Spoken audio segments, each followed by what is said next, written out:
Meeting will now come to order. So all members and their guests, please take their seats. Mr. Bovia, please record attendance. Thomas Lima. Here. Vanessa Ruggieri. Here. Joseph Caperta. Hello. Ryan Santana. Here. David Alden Steers. Here. Emily Ferguson. Here. Caitlin Kane. Devin Costa. Here.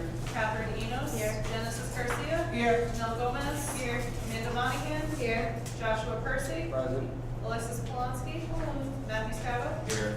Marissa Weiss. Shauna Altenberger. Valerie Endress. Here. Rosalind Sidilski. Here. Arthur Patrick. Here. Nicholas Leva. Here. Will all please rise for the Pledge of Allegiance. I pledge allegiance to the flag of the United States of America and to the republic for which it stands, one nation, under God, indivisible, with liberty and justice for all. First order of business is the approval of the agenda. Do I hear a motion to accept? Motion by Representative Garcia, seconded by Representative Gomez. Any discussion, Mr. President? I'd like to make a motion to remove item 4, speakers, as Associate Vice President Ana Morales informed me she did not make it tonight, but can make the next meeting. Is that a friendly amendment or is that a motion to the I'll public? make it a friendly amendment. Without objection? So ordered. Who else? Representative Lima? Thank you, Mr. Speaker. I'd like to make a motion to add to new business item C, Elections Commission policy. You mean item D? Correct. D. Yeah, I have an old copy of the agenda.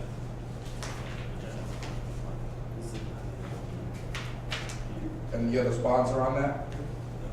Correct. Okay. Is that a friendly amendment or is that a? I'll make that a friendly amendment. Okay, without objection? So ordered. Mr. Speaker, I'd also like to add new business item E,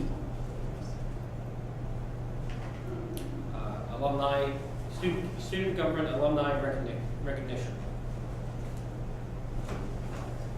Student government alumni recognition? Correct. I'll submit that as friendly.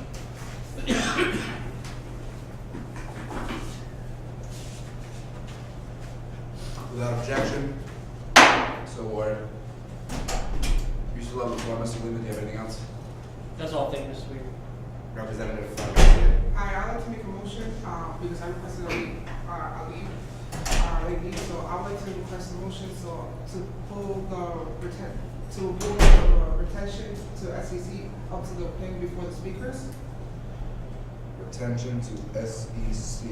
Business seat. Oh, okay, so retention to the concert funding? Yeah, Okay, and you want that where? I'd like that to be before the speakers. Item 4 now. So you want the item, okay, I got you. All right, without objection? So ordered. Anything else? All right, so motion's been made and seconded. It's been amended a couple of times. Any further discussion? Hearing none, we move to a vote. All those in favor of accepting the agenda, please say aye. Aye. Opposed, nay. Abstentions? So ordered. This order of business is the approval of the minutes from the budget meetings. I'd like to make a motion to approve. Okay, just keep in mind, March 28th, 2018 was not a budget meeting, Yes, it was. It was a satisfied budget meeting. and Was it? A regular meeting after. but we don't have, see that? All right. So March 28th, 2018 budget meeting, April 4th, 2018 unsatisfied budget meeting, and March 28th, 2018 regular meeting, great meeting. Motion been made by Representative Lima, seconded by Representative Costa. Any discussion, Mr. Lima? Thank you, Mr. Speaker. I'd just like to note in the record that I'd like to commend the administrative supervisor for an excellent job transcribing what was a difficult meeting. Yes. to report. Yes, snap, snap, snap. All right, any further discussion? Representative, Treasurer Santana. So I would like to encourage the commission to talk about these minutes, as obviously a lot of important things did happen, and there's nothing else on the agenda that pertains to it. So if anybody has any lingering feelings about the March 28th meeting, or honestly the budget in general, I would encourage people to talk about it. I'll give enough time to the members. Representative Gomez. 1 second. Okay. That's an issue.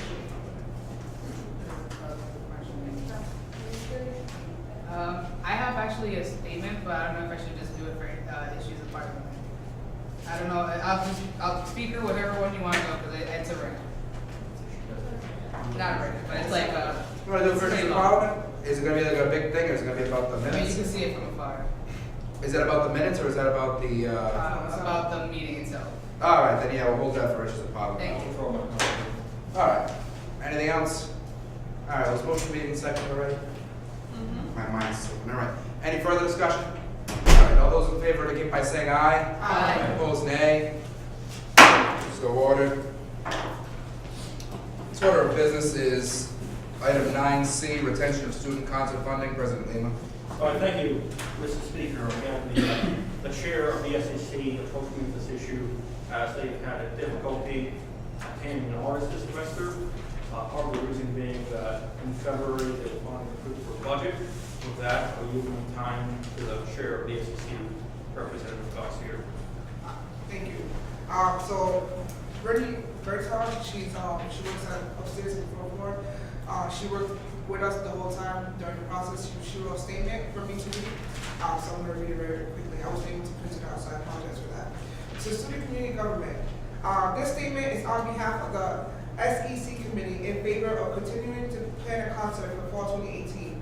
Due to obstacles out of the control of SEC, we were not able to have a concert this semester.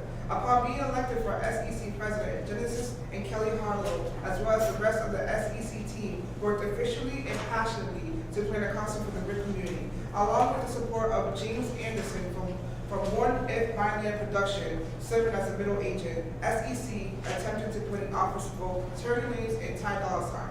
However, the current timeline for electing a SEC president, putting in the offer, requesting a contract, and collaborating with all the other stakeholders on campus is simply not enough time to effectively plan a successful concert.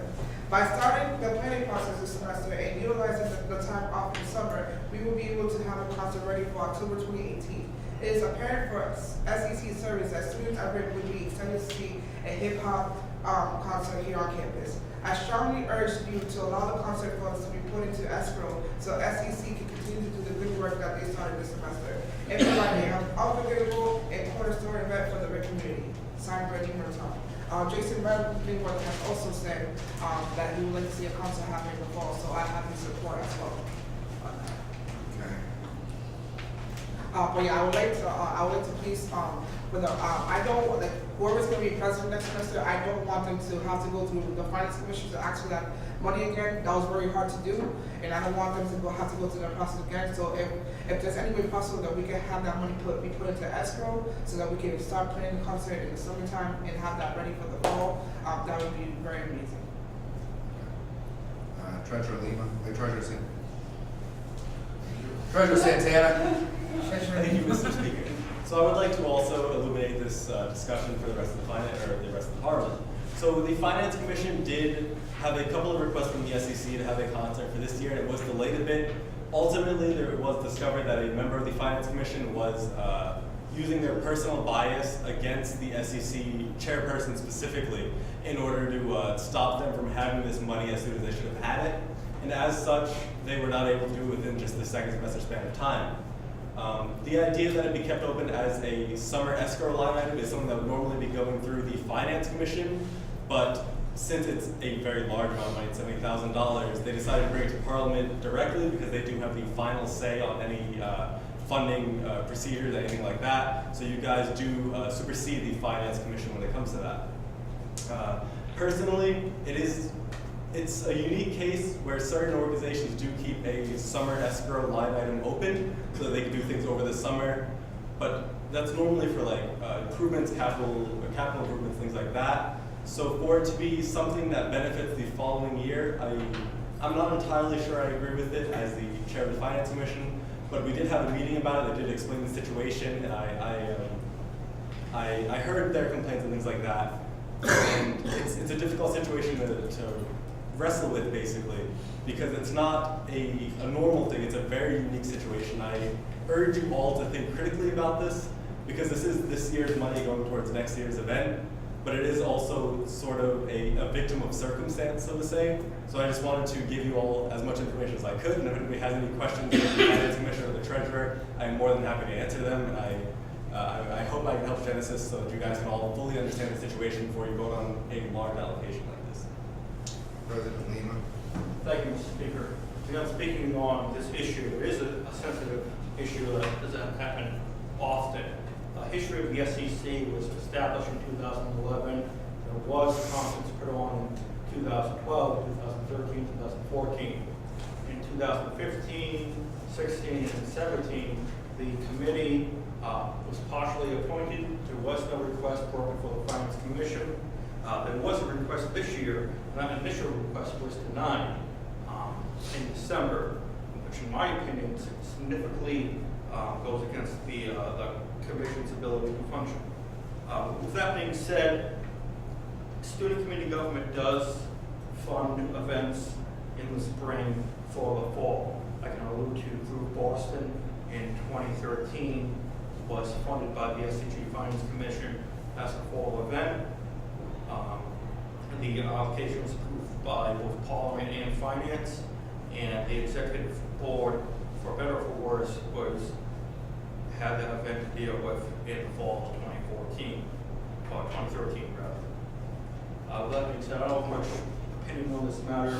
I understand it's a difficult situation both for the appointments of the SEC, which again is a committee of this body, and for the Finance Commission, and for Parliament as a whole, which has the ultimate control of the student activity fee, and we must be very careful on how we allocate that fee. Thank you, Mr. Speaker. Representative Garcia.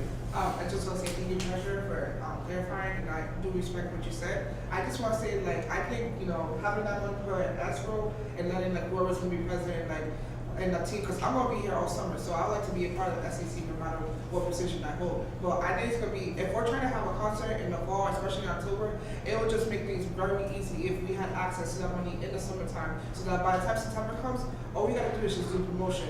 We can do 2 months of promotion and that concert is done. I would like to get contracts signed in the summertime, security done, all that, because it's a very tedious process. So if we had that money in escrow, it would make our jobs very, very easier.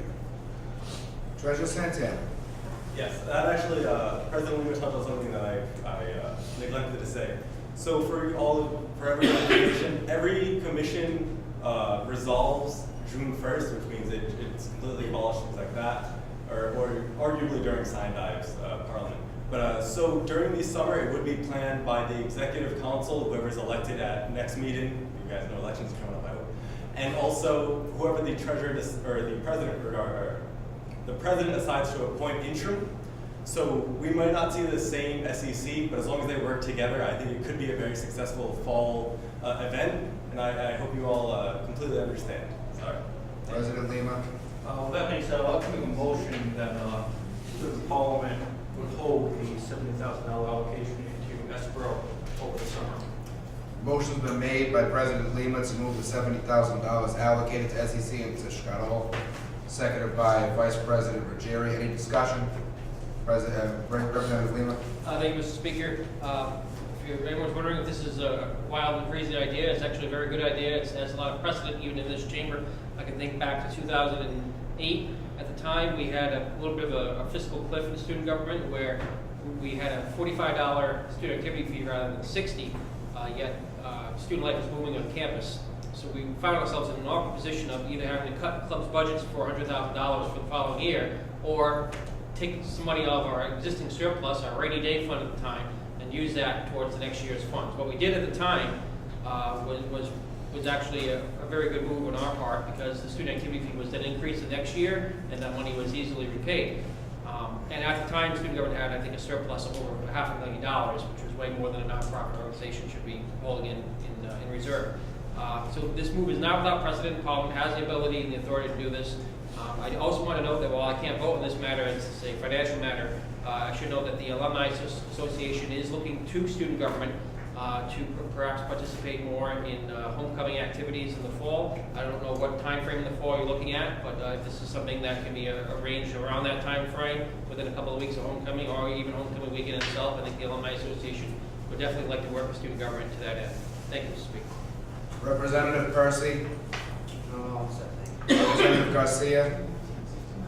I just to say thank you. I do agree with that, and for if I'm part of the SEC, so I would definitely bring that forward to Mr. President. That would be a fantastic idea, because homecoming is a big thing here, I think.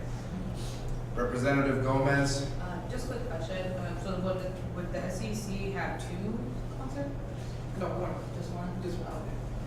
Mr. President, Just to speak on that matter that's brought up, it is potentially that this money is being brought forward from this year.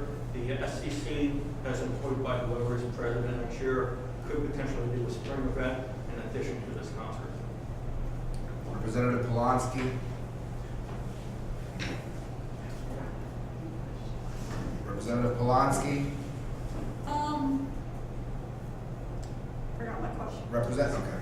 Treasurer Santana, I would highly recommend that whoever is treasurer, president, et cetera, next year, if we do have a fall event, to not also have a spring event, because arguably the way that the policy is written, they're giving $70,000 a year, so to use $140,000 of general fund money in a singular year does seem a little excessive, but that is just a recommendation for the following year's executive council. I agree with you. Thank you. Representative Polanski, want to give it another try? Yes, sorry. So how would an extra 2 months help you be able to plan? Because you got shut down, but then around the time of February, you were able to get everything started. So how exactly would an extra 2 months accelerate this process? I guess I'm gonna say this. Okay. Well, go ahead. To speak on that, they got their money in February, but they couldn't start the ball without that money in February, so they couldn't have a April concert, and that's too much short timing to have a concert of that scale. So we had various meetings, and Don Tencher, his palace, that he didn't think this concert this concert thing was still new to him. So we had a meeting with him, and he started throwing out a bunch of numbers at us, especially for security, and the numbers were like 16,000. I'm like, I'm pretty sure we're not having the Grammys here, so security should not be $16,000. So then now that took another week to get the numbers right. I went to SCG to get the numbers, and I saw that all right, security policy could be $3,000. So we had to have another meeting. So we have like a whole chain thread of emails from faculty members. So the problem is like this concert, we haven't had a concert in a long time. So the numbers kind of scare some people, and to get the right numbers done for the concert kind of like derailed us and stuff like that. And also Jason Merriweather had to sign something, and he was out on vacation. So it's not like I can fax the contract to him where he was at. So then we found out that Steve Netter is the one that signs the thing too, but then he didn't know that the concert was the real thing, so a bunch of communication problems as well. Because in order for him to sign, he needs like approval, and he got the approval finally.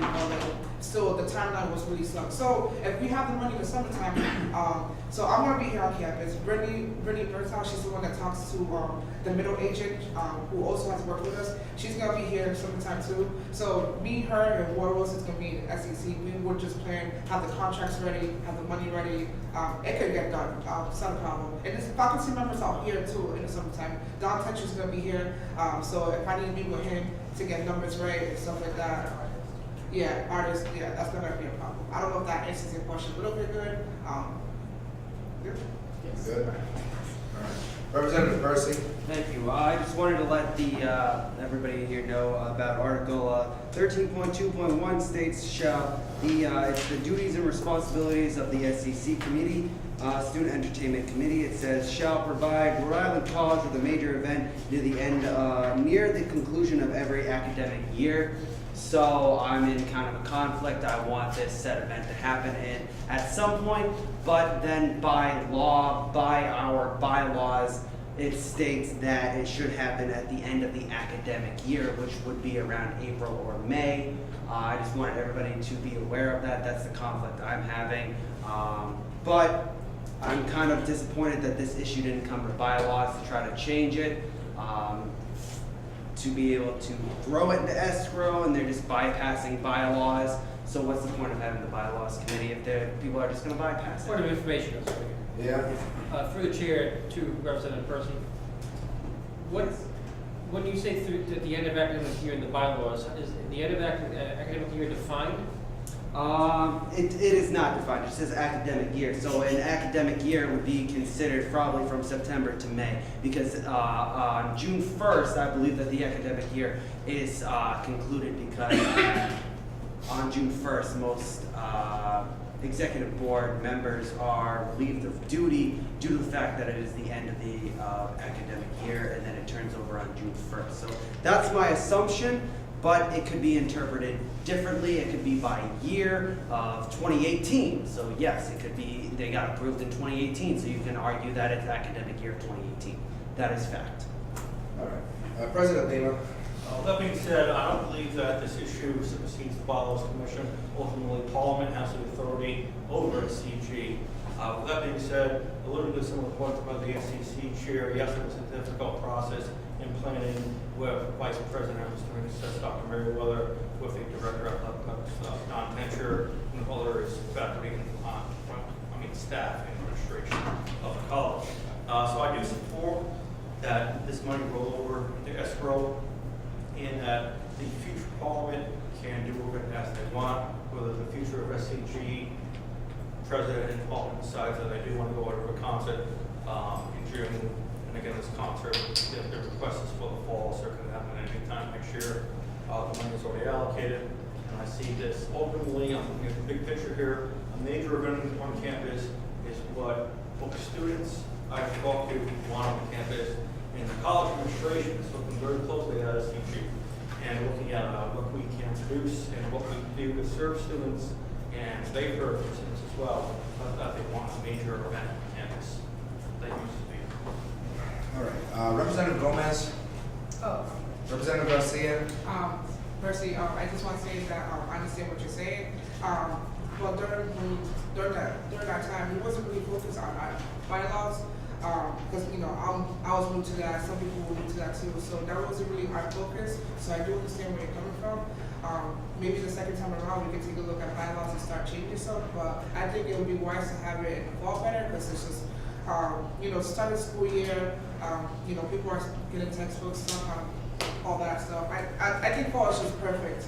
But we were just focused on just trying to get the concert started and stuff. So we wasn't really focused on changing the bylaws at the time. Okay. Representative Treasurer Santana. Yes, my apologies. So I did have the meeting with the SEC chair and the president as well, and the president of programming, I believe. No, she's not the president. She's British. I forgot her job title. But okay. So I had a meeting with all these people. Yes. At which point, President Lima. Just so everyone's aware, Bernie Markoff is the advisor for programming. She is also a staff rep on the SEC. thank you. Fine. So I did have a meeting with all these people, and I do apologize because I feel like I've given you guys some false information. I did not check the bylaws. I checked the funding policy as well as the Student Entertainment Commission policy, and it seemed as if everything was in the up and up. But with the new article, with the new bylaws illuminated to me, I'm sort of distraught because there is a part in SEC where it says, dear, the winter, my apologies. Yes, must be selected before the winter break. That I thought it was okay because before it is an ambiguous term. It could be anywhere between the beginning of the fall semester to the end of the fall semester. So I gave you guys the information that everything is in the up and up, and I feel a little bad about that because I did not check bylaws, because I did not feel it pertained to that, because there are specific policies for both funding and SEC, which both are in the up and up. With bylaws entered into the mix, it is a little questionable. So if anybody does have any questions, I am more than happy to answer for the funding policy side of it, but I cannot talk for bylaws. My apologies. Representative Lima. Thank you, Mr. Speaker. I just caution Parliament not to allow yourself to be handcuffed by what is essentially a poorly constructed paragraph in the bylaws. If the bylaws say near the end of the academic year, but do not decide to go ahead and define that, that means the bylaws are therefore open to interpretation, and near the end of the academic year can variably at the beginning of the academic year, following the sort of sides. I think it's left ambiguous intentionally by the construction of that paragraph, as well as in the policy, essentially so that Parliament has leeway and has room to maneuver in situations like this when there are extenuating circumstances. If the Parliament at the time of that article was passed wanted it to be a specific time, wanted it to be only in the month of April, they would have written that. That's not the way it was written. It's written to be, I think, intentionally vague and ambiguous. So because of that vagueness, I wouldn't allow that to really factor too much into the discussion. Aren't we talking about putting the money into escrow over the summer so we can plan a concert for the students? And for Christ's sake, why are we talking about this? Why is this a problem? President Lima. I want to make a motion. The motion's on the table. I don't There's understand. already a motion on the table. Right, the motion is on the table. You have the floor. Go ahead. Can we vote? Thank you. I'm sorry, Mr. Speaker. I'm afraid we're a little line of your opinion on that. You're supposed to remain neutral. With that being said, I do support this. I understand it was a very hairy situation. Excuse my language now. With that being said, that the initial request was denied before winter break, and the SEC only had the spring semester to work with. So that's why I support this. We're going to go forward. Great. Any further discussion? Representative Garcia? So the motion that he just put to vote to put the money to escrow, To right? put money to escrow Alright, is so up. let's That's go. what we're voting on now. Any further discussion? Hearing none, move to a vote. All those in favor say aye. Aye. Opposed, nay. No. Abstentions? Abstentions by Representative Sabilski and Representative Endres and Representative Patry, Representative Lima, Just make it technically we're a no vote. and no votes. The abstentions come towards the majority, so technically we're getting. Right. Okay, just make sure that's there. And so ordered. Any further discussion on the retention of concert funding? No? Oh, just passed. Right, but is there anything else? There's still a discussion there. Any other further? Okay. Moving on. Moving on to item 5, open forum. Is there anyone here for open forum? Open forum's closed. Officers and announcements. President Lima, you have the floor. Thank you, Mr. Speaker. First of all, I want to say it's our first full meeting since the March 28th meeting. I understand that was a very difficult meeting for a lot of people in this room. I'm glad that a lot of students came out to speak on that issue. With that being said, I'm disappointed in the actions of just a few Parliament and officers, a few Parliament members and officers of the corporation. I'm not going to name names. I believe you represented your constituents poorly and the corporation poorly. But that's my statement on the issue. I gave a statement to the student newspaper on that, so we can do the student newspaper on a full statement. With that being said, it's almost the end of the year, and we're trying to accomplish a lot still behind the scenes. You might not see it, but my chief of staff, Devin Costa, is working very hard with the fees committee, and also have a report for this body in the college administration at our next meeting. I believe that if we really want to change on this campus, we have to take one step at a time. We have to look at the little things, including how much money us as students we pay each semester and where that money is going to. So I'm very interested in what we found out so far from that committee, and look forward to that to the next meeting. Aside from that, I spoke to President Sanchez on the 2% tuition increase, and he has some interesting opinions and from his perspective, realities that the college has to deal with, and we'll be talking about that later. Aside from that, to anyone in this room running for office next week, 7 days from now, first of all, I want to wish you good luck. It really is for me a privilege and honor to serve. It's something I take seriously, and I hope everyone does the same. This campus, and this was discussed about at the Brown College Faculty Council. There is some division on campus, and I'm hoping the future officers can help bridge that division on campus. There's a lot of contentious issues. Again, tuition is going up. We have serious issues addressed at the last Parliament meeting. When it comes to SCG, there's serious questions about how we represent students, some of which are valid, most of which point back to how little this room, how this room is empty, almost empty. There's 50 seats on Parliament, and there's only 15 student seats filled right now. That's issues that the next year's Reserve Council, so I hope can only work on to make Parliament strong and make the student government strong and representative of the students. With that, I conclude my announcements. Thank you, Mr. Speaker. Yeah, Vice President Ruggieri. Thank you, Mr. Speaker. I'll keep my announcements brief. As you may or may not have heard, class elections were postponed due to lack of participation. So you'll hear from whoever is elected next year about class elections in the fall. And then also, for anyone who is running for next year, I wish you all luck as well. And if you are still interested in running, even though the nominations are closed, you can still run as a write-in. You just have to have your petition in and double validated by noon on the 24th, which is next Tuesday. That's all. President Lima.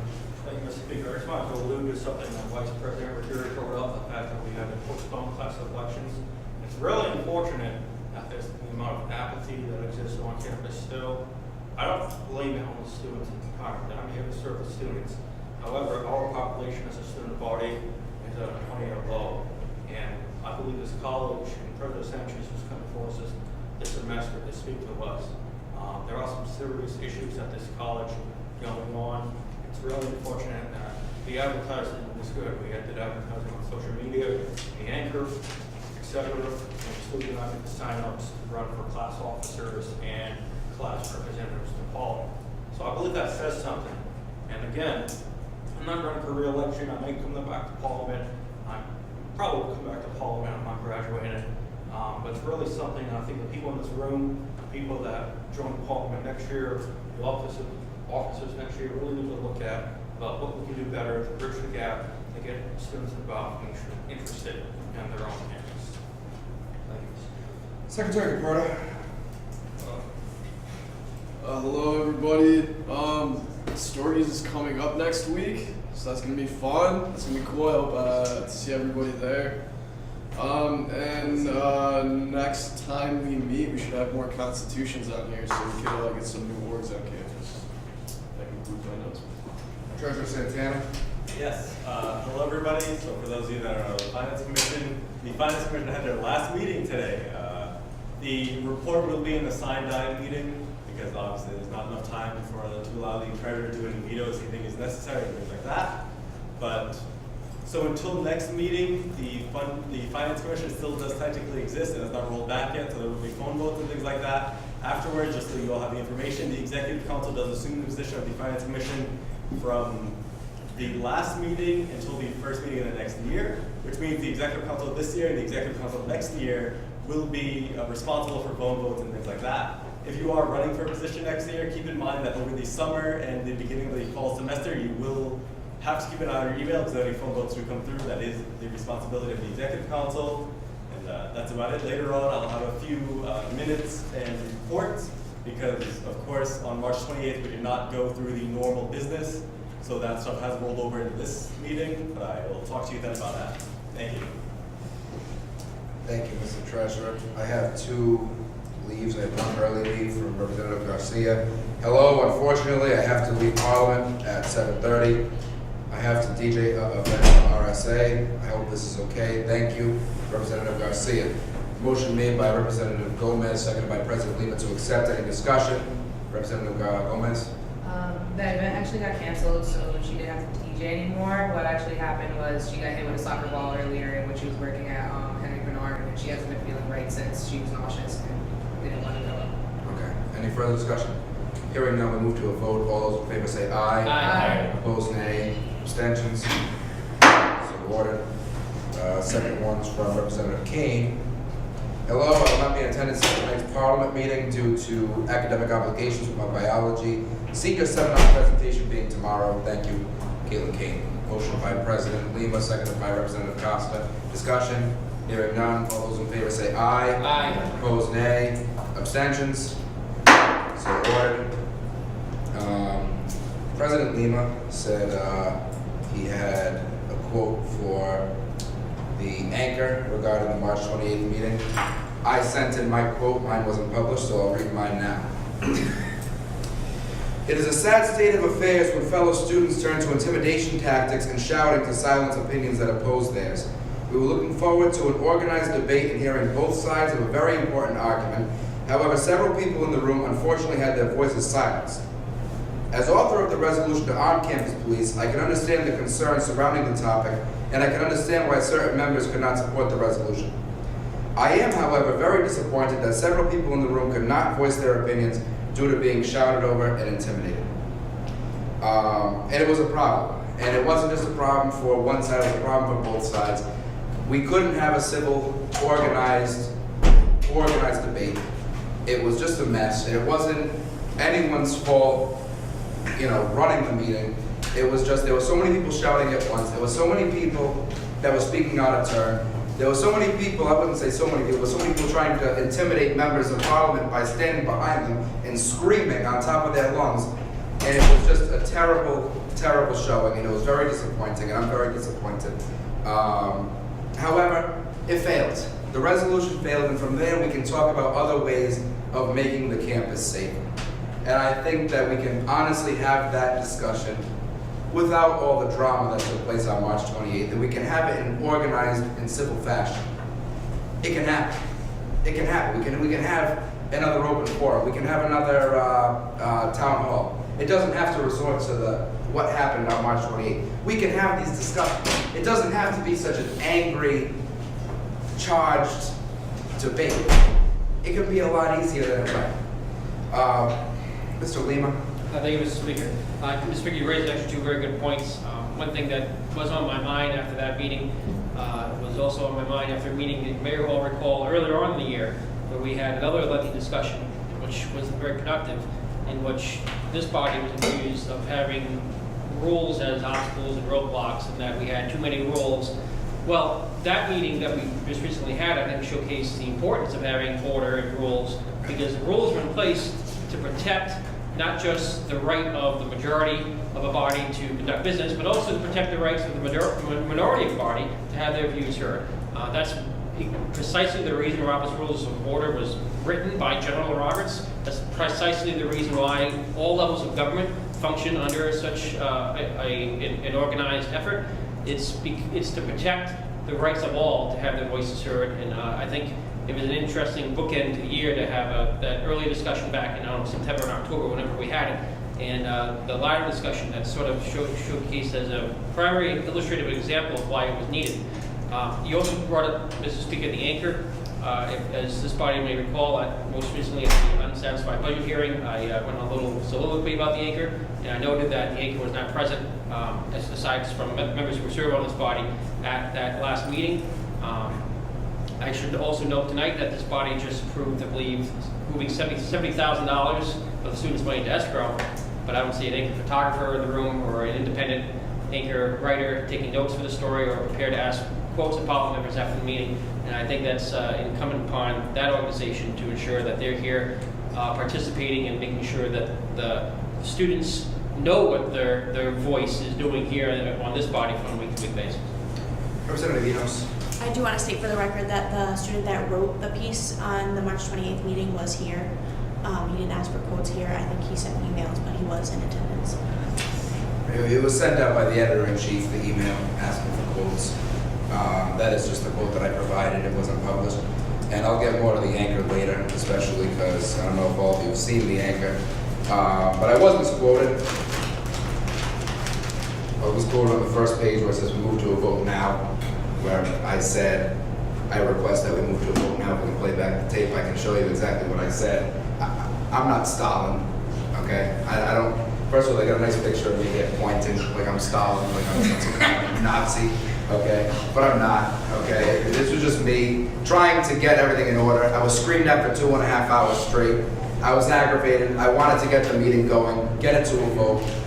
It's not so easy. I mean, you know, I respect people that can sit there and be screamed at for 2.5 hours. Me, I come from Cranston. We got fuses, very, very small fuses, where eventually it's just gonna set off. So I got aggravated, I yelled. I didn't have the floor, so I wasn't the speaker at the time. It was passed over to the deputy speaker, so I was requesting that we move to a vote. I can't do that. I'm not, you know, it was my resolution, so I couldn't just move to a vote. But I also have more to say on the anchor in a little bit, so I'm not gonna do that now. I think that's for an issues of parliament thing. Deputy Speaker Ferguson, what do you got? Don't have too much.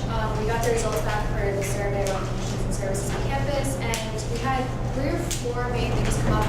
One, like, a lot of them were like what we were talking about over the school year, so like issues with content and alternate options, gender-neutral bathrooms, and some parts of campus are wheelchair friendly.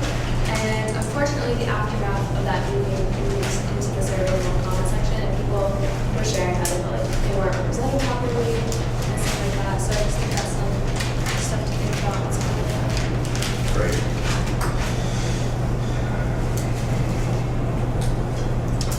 Constitution's organization and conference reports. Number 1, the anchor. Representative Enos. I'm just going to read this. It's in the agenda.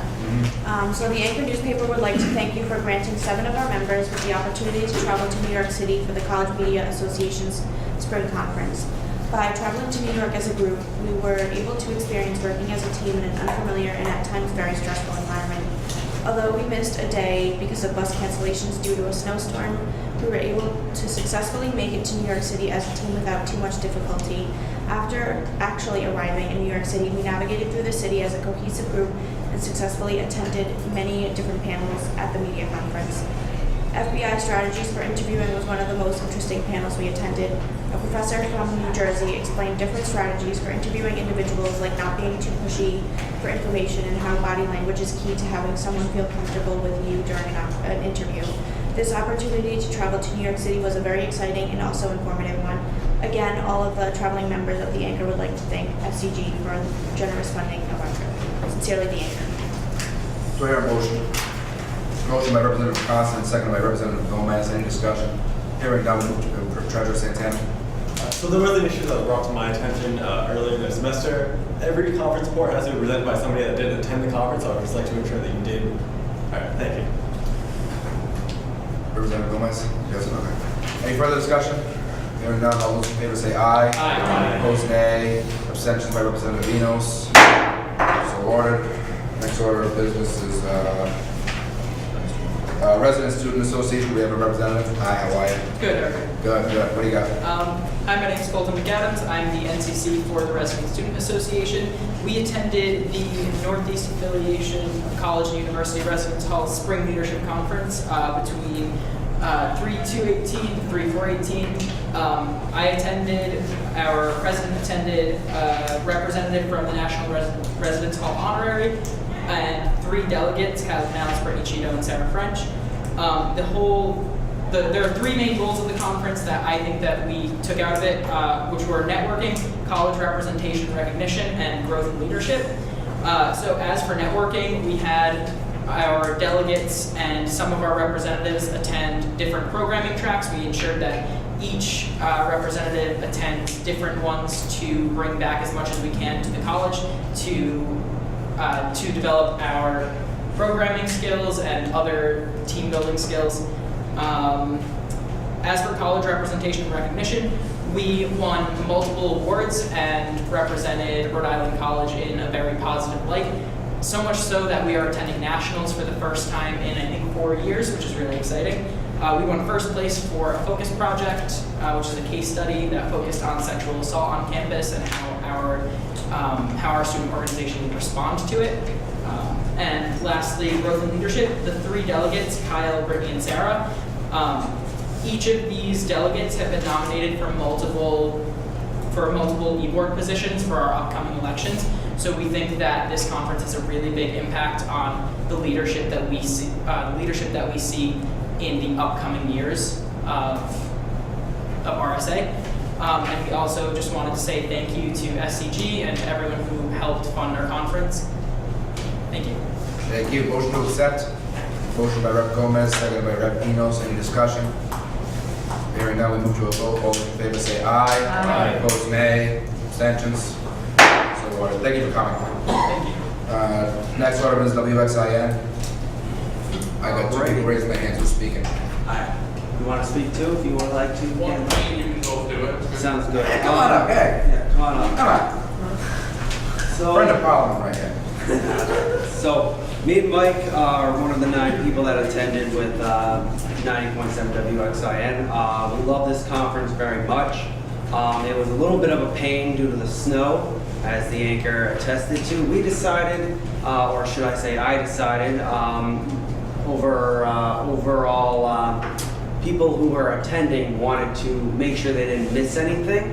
So I made sure that 90.7 got there on time, paid out of pocket to get an extra hotel room to make sure that we were there for the conference on time, because everybody wanted to make sure that they were there. We cared about it that much. Took it out, made sure that we got there. One of my favorite things is I'm a sports guy, so I love the sports panels. Love it. You can read it in here. Me and Jake had a great experience at the sports panel. We loved it so much. They talked about Boston so much. We loved it. It was one of our favorite things. I mean, some of the things I attended with Law 101, since I am a criminal justice major.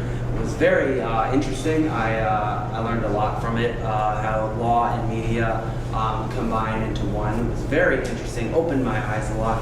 I also attended the developing new revenue streams and the recruitment, retention, and training. I also attended some management courses, but that's okay now. Doesn't really matter now, in my opinion. But as Michael Kane will speak on the rest of the conference. So the rest of the stuff we picked up at the conference, I always say pre-conference day and the pre-conference sessions are actually amazing. I always go to one every year, cost an extra $50, and I always say to myself, it's best $50 I spend to CMA.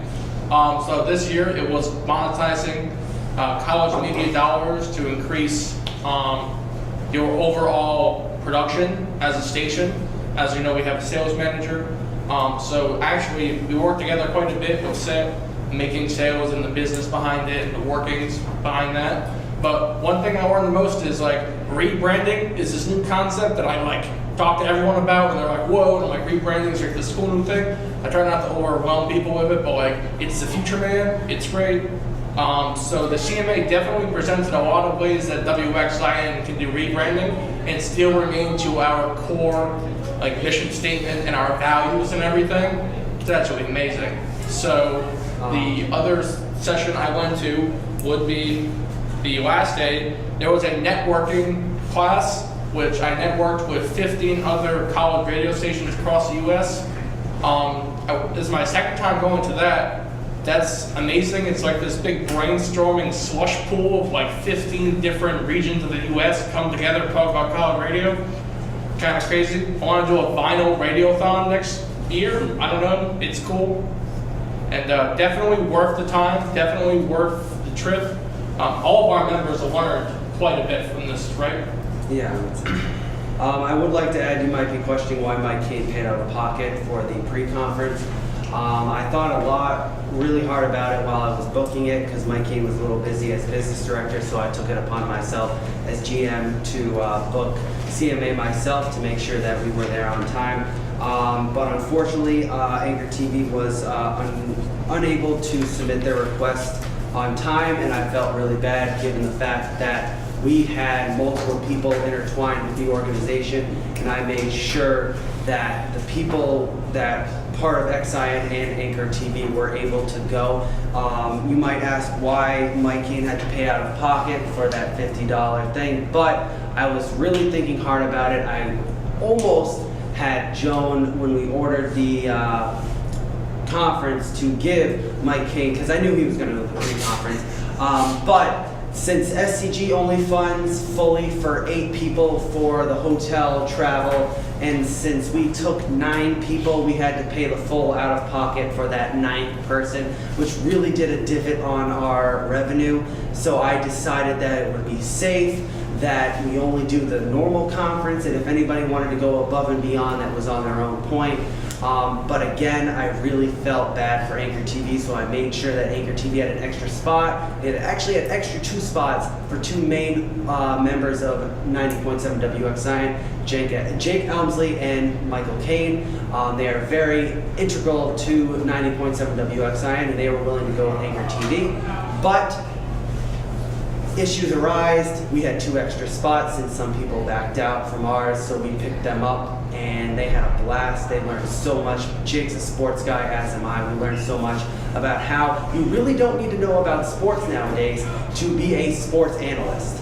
You really don't. You just need to know about said history, and you need to know how to control media to be part of that situation. One of my favorite parts was when they brought up the Oakland A's and the Billy Bean, how he really didn't know anything. He just took statistically, math-wise. He didn't look at the names of people. He just looked at the math of how good they were.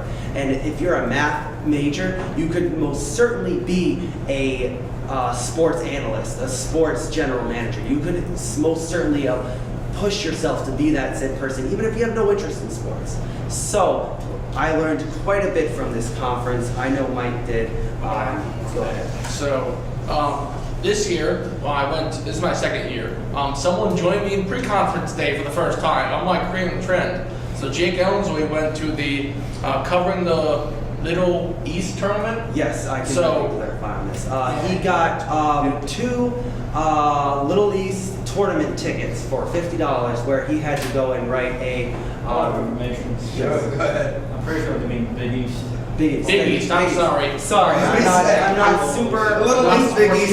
He's a huge sports fan. Oh, He is yeah. currently our sports director at 90.7 WXIN, and he was beyond joyful that he was able to apply for said pre-conference at that date. And he learned so much, which is the point of my expression is that he got we looked into going to games while we were in there, but the games were way too expensive, but he was able to go and he wrote articles on this game. He got critiqued by the person in charge of it, and he learned so much about how to actually write a sports article for media. And he learned so much about that. He was so enthusiastic about it. And that just brought a smile on my face that somebody was enthusiastic about going to said conference. And that's exactly what I want to see. You know what I mean? It's just, some people just go because, oh, I feel like I need to go to a conference because I'm part of XIN. But he was very excited to be able to go and just learn. That's what these conferences are about, to go and learn. Some people, they go for other reasons, but this is just, me, Mike, Jake, most of our members were very excited to go. We learned so much, and they just can't stop talking about it. It's great. They keep bringing up ideas in our meetings as they learned at these conferences. It's great. Like, I'm like, where'd you learn this? They're like, CMA. I'm like, well, there you go. This is already paying off for this station. They're bringing up ideas. It's great. I don't want to bore you guys anymore. Yeah. I'm just rambling at this point about how many times our members bring up ideas, and I'm just curious where they got it from. They say a CMA panel. It's just awesome. Just absolutely awesome that these people are learning something from these conferences. Thank you. All right. Good, David? I'm good. That was impressive. Happy you guys had a good time. Like being in Disneyland. All right, motion to approve. A motion by Representative Gomez, second by Representative Enos. Any discussion? None. All right. All those in favor say aye. Aye. Opposed, nay. Abstentions from Mr. Percy and Mr. Lima. President Lima. Oh, wait, say me too, sorry. Anyone public saying? Anyone part of XIN? All right. So President Lima, Secretary Caperta, Secretary Mr. Percy. Whatever. Representative Lima, Representative Gomez. Anybody else? All right. Those are all the abstentions. You got those? Got it. Passed. Reports. A. Finance Commission minutes of March 14, 2018, 28th, 18, April 11th, 18. Ms. Santana. All right, yes. So due to extenuating circumstances, of course, last meeting we were not able to present our weekly reports. Usually during the first half of the year, Finance and Parliament meet on the same days, so every week we have a different report for you. But due to how the second semester works, there are a few that have piled up. I encourage everybody to read through this and ask me any questions. Of course, I do not make motions or vote on my own reports because I think that's up to you guys to decide. So I would actually like to motion for a recess for about 5 minutes so everybody could read the reports, generate any questions they have for the treasurer, any members of finance that are on Parliament. I know a few of you are here. So I would like to motion for, say, a 5-minute recess. We would just look through it and generate questions. Motion for 5-minute recess. Second by Representative Polanski. Discussion. None. All those in favor say aye. Aye. Opposed, nay. Abstentions. So ordered. We'll come back at 8:18. Is that 3:45? 8. Yeah. So 8:18. We'll be back. We are back. Mr. Treasurer, you want to pick up where we left off? Yes, so I did call us all for a recess, so you can read through, 3 or 4 weeks worth of minutes. So if you guys have any questions, I would love to hear them, and I will answer them to the best of my ability. First, we'll have a motion to accept them, and second. Motion by Representative Percy, and second by Representative Gomez. Any discussion? Hearing none, we'll move to a vote. All those in favor say aye. Opposed, nay. Abstentions? Abstentions by Treasurer Santana and President Lima and Representative Gomez and Representative Polanski. Jesus. So ordered.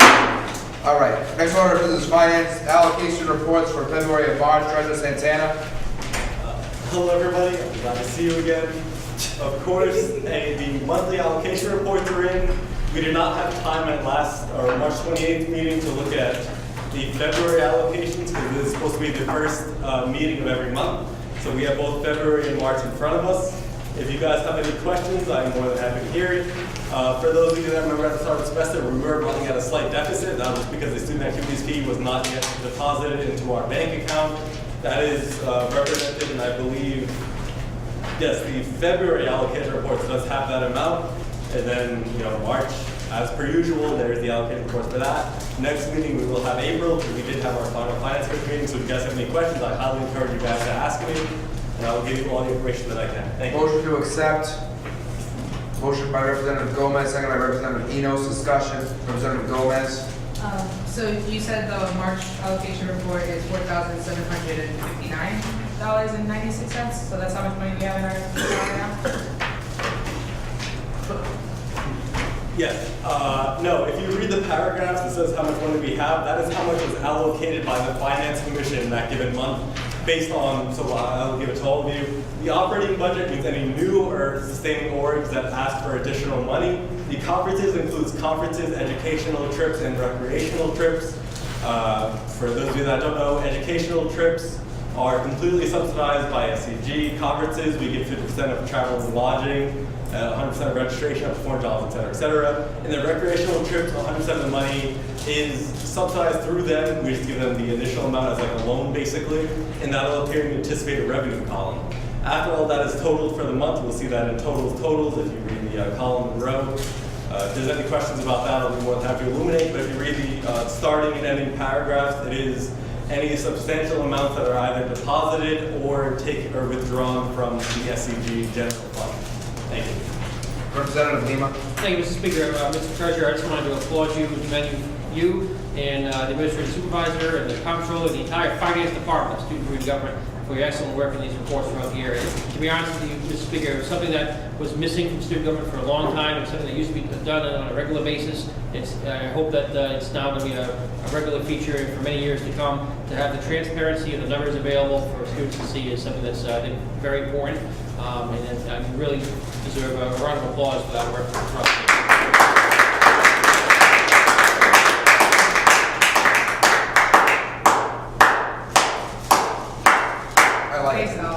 I like it. President Lima. Treasurer Santana. Yes, thank you very much for your compliment. I know you've been here for a long time, so to say that this is above and beyond the standard is a huge compliment. On the computer and for the month of May, whoever wins treasurer, I will be working with them to establish how I did my job. This is something that I practiced while I was comptroller last year, for those of you who are not, under President Lima, who was Treasurer Lima at the time. So I did have, a few, an entire academic year to practice this craft. So it was perfected during that time and then used during my time. I will work with whoever does win treasurer to have this going on in the future, so you guys can look forward to extensive reports like this, both that are included this year or this week, to continue into the future. Thank you. Any further discussion? Hearing none, we'll move to a vote. All those in favor say aye. Aye. Opposed, nay. Abstentions from Representative Santana, Representative Polanski. That's, I said it. Treasurer, representatives, whatever. I'm not even at that part yet. Next order of business is the Rick Council report of March 16, 2018. Speaker Alden Sears. Thank you, Madam Speaker. It was a great meeting, and I move passage. Motion was made by Speaker Sears, seconded by President Lima. Any discussion? I have some discussion. Mr. Speaker, I know this is a written report tonight. You elaborate on that meeting. I myself am able to attend. Wondering if you have any further detail on that. Absolutely. Well, like I said, it was a great meeting, and I mean that wholeheartedly. It was a very good meeting. One thing that they talked about was a campus climate survey. That's what they were talking about. They were talking about implementing it at the time. Since then, we have a lot more details on that. Since that report is back, and they actually had a Rick Council meeting on Friday, which you'll hear about at the Sign Die. We'll talk more about the results of that. But on that date, was it the 16th? Yeah, we talked just about how that's going to go, people that they're bringing in. We also had a discussion about, on the agenda it said discussion for Rick Online, but instead of talking about Rick Online, we completely diverted that and didn't talk about that at all, and decided to talk about retention of students instead, because, pretty much Rick Online equals retention, just better to avoid it. Any further discussion? I'm sorry, you go ahead. Representative Newman, you go ahead. Thank you, Madam Speaker. One question, as this body may recall, following the last recounts report, I noticed a very serious issue regarding apparently or ostensibly the council's arbitrary seizing of authority from student government in terms of participation in student organizations and academic requirements that were not all, which were apparently implemented without input or even any discussion from this body. Has that issue been raised with the council? Is that going to be? It was not, as of that meeting, it was not raised. Okay, thank you. Treasurer Santana, you have the floor. Yes, so you did answer one of my questions about RIC Online, because that is obviously something that pertains to SCG, because people that are participating in RIC Online cannot participate in our democratic process. But I would also like to ask if there was anything spoken about, Army Campus Police, the March 28th meeting, anything like that would pertain to the Parliament meeting as a whole. That was a discussion piece for the last RIC council meeting, which I'm not sure. What was the date on that? Anyone got a calendar? What was Friday? April 16th. Thank you, April 16th. We talked about that on April 16th. This is for the meeting on March 16th. We did not discuss those things because it did not take place yet, Mr. Treasurer. And we did not have that conversation take place until April 16th because that meeting did not take place at that time. All right, thank you. President Limar, are you going to elaborate? I yield. Okay. Any further discussion? Representative Gomez. So that April 16th meeting, why wasn't it like told to more people? Because I would have loved to go there. Because it's a RIC council meeting, it's usually just, we had one, usually have one every month. It's just as, it's advertised pretty much just as much as Parliament is. That's up to the college, that's not us. To speak on the RIC Council, we don't know what it's about. We have two student representatives confirmed by this body. We took a vote back in September to put the student representatives on. There is a lot of information online on the RIC website about the RIC Council. It's actually not even the RIC Council anymore, it's called the College of Rhode Island College. The Council of Rhode Island College. So it's a council of RIC. They put their agendas on there, they have the minutes sent out, and 10 minutes are posted on the RIC website on the RIC Council. Do they have a president as well? Yes, they do. They have a chairperson, which is Vincent Bollinger. And also, I think as an aside, anyone who is elected to SCG president, usually it's the SCG president and another student that serves on the RIC Council as student representatives. And are there minutes of the meeting? That's my last question. Yes, the minutes are on the RIC website, and we serve the Rhode Island College Council. All right, thank you. Representative Lima. Thank you. Just to add a little more, it's basically the faculty, student government, the faculty government of that aspect of the campus. Professionals. Yeah, it's composed primarily of faculty, representatives from the various academic schools. Much like we on student government have two faculty representatives on the council, there are two student representatives. There's also an administrative president of the college, and so on the council. Unlike this body, which for some reason the administrative representative has evaporated over the course of the last year, but that's essentially how it works. Okay. President Lima. That's a question for you. Yes. I was on it for 2 years myself, So are they on the council as well? they can be. I don't know if they are. Oh, okay. The faculty are elected to serve, so or appointed. So it's not all faculty. We have representatives who represent our departments. Oh, okay. Just wanted to. Just to elaborate further, on the council meets Fridays once a month, usually in this room. And again, whoever is the president of SCG works closely with the chair of the council, which is Dr. Bollinger this year. And it's been a pleasure this year. Speaking to this meeting, that's not on the March 16th meeting. I did have the pleasure to attend the April 16th meeting, which again is actually held in this room. Usually the faculty uses for 7 sitting in this building. And it's rather crowded. So I can speak on that next meeting. It's irrelevant to the point of this report, but I will have a report on last Friday's meeting for next fall. Any further discussion? Treasurer Santana. Yes, my question is to the two representatives that do sit on the RIC Council. Is there a reason why this Friday's meeting could not be on the minutes for this month, as it is still pertinent to things that we were discussing as March 28th, et cetera, et cetera? I can speak with that. My opinion is not submitting a report was because it was after the deadline to have materials into SEG so that it can be scanned and sent out to Parliament members. That's why I did a report in for this Friday, so it can be scanned and sent out via email to everyone in Parliament for this meeting. President Enos?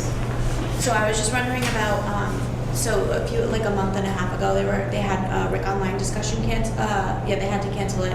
So I was wondering if there was any discussion on rescheduling that, or if it could be brought up. They literally, they looked and said, next order of business is discussion on Rhode Island College Online. Let's talk about retention. That was March 16th. I mean, I can get the exact minutes just to show you. I mean, I'm not sure, I'm paraphrasing, of course, it's not exactly what they said, but we didn't talk about Rick Online for that discussion item. We talked about retention. And I brought up the point that they say, oh, well, you know, and paraphrasing, of course, students have been, you know, they leave Rhode Island College and then we send them out a survey saying, oh, we're so sorry that you're dropping out of Rhode Island College, we want to know why. And then they're upset by not getting responses for that. So I said, being from someone that has sold cars, someone that works with the public, people don't want an email. People don't want a survey. People don't want a questionnaire. Oh, you're dropping out of college. Why? People want a phone call. People want to hear a human voice on the other end of the phone saying, listen, college is tough. It's getting difficult. We understand there's a life outside of here.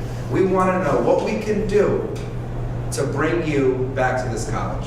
And I know I'm digressing, however, that's what we discussed instead of Rhode Island College Online. Do you, I just have one more question. Do you guys have like any sway in that and saying like, hey, listen, people are interested, they want to know about it? That question. Sure.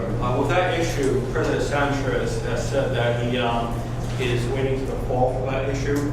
And the students are only appointed by this body for a 1-year term. The faculty, some serve 2-year terms, some serve 1-year term. There's also staff representatives on the council. And President Sanchez has said in council that that body will have the final vote when we're going on. Thank you. President Leah, did you want to say anything? Yes, and just to speak on the council again, it technically serves as one of the committees that I appoint. And there's the college council has a committee on committees, and all the college committees which the students should be serving on this body, they're confirmed by that committee on committees under the council. The college has on its website the full list of everyone who is on the RIC Council, has a list of the RIC Council committees, and has all of its minutes. So it's really interesting stuff. I mean, I've done reports to this body on some of the issues that have been discussed. But if you're ever interested in reading about their perspective and their minutes, it's on the college website. Representative Monahan? Yeah, so thank you. I just wanted to comment about your, the survey about reaching out to students, and I really appreciate you highlighting that these students want a phone call. I'm actually in the middle of research right now that I am helping one of my professors sabbatical research, and we are connecting with students who are stopped out and asking what Rick could have done. So I really appreciate that. And also, I'm just wondering if you could highlight some of the other questions that are going to be on the survey, if they talked about it. At the time that this was written, there was no like official document. I can give you some general things that they put out. It was basically, you know, from a scale of not at all to very often.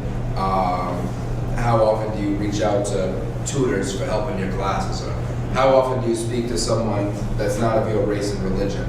Or how often do you... It's basically, it was about... I really should have brought it. I took 8 like categories, and then there were several questions under that. How often do you speak to a faculty advisor? Would you prefer this type of advisor? You know, things of that nature. But for next week, the Sinai meeting, I can have the results. I can have a full report for you on that survey. I think I may be able to answer your question a bit better than that. Again, it was discussed at the meeting. I myself was not at attendance at this meeting. I was out of the country. Regarding the campus climate survey that is being discussed at RIC, it's through Dr. Meredith's office. And if she doesn't mind, if Dr. Sibolensky is the chair of the Committee on Civil Life, if you could elaborate, if you don't mind, on the survey. So the campus climate survey is separate from It is. what you're talking about Okay. right now. So this is not about why students are dropping out of RIG. This Okay, is about- that was just. Yeah, regarding this is about protection, what my we can conversation. do to improve the campus climate. Okay. Yeah. No, I won't ask you an answer on demand.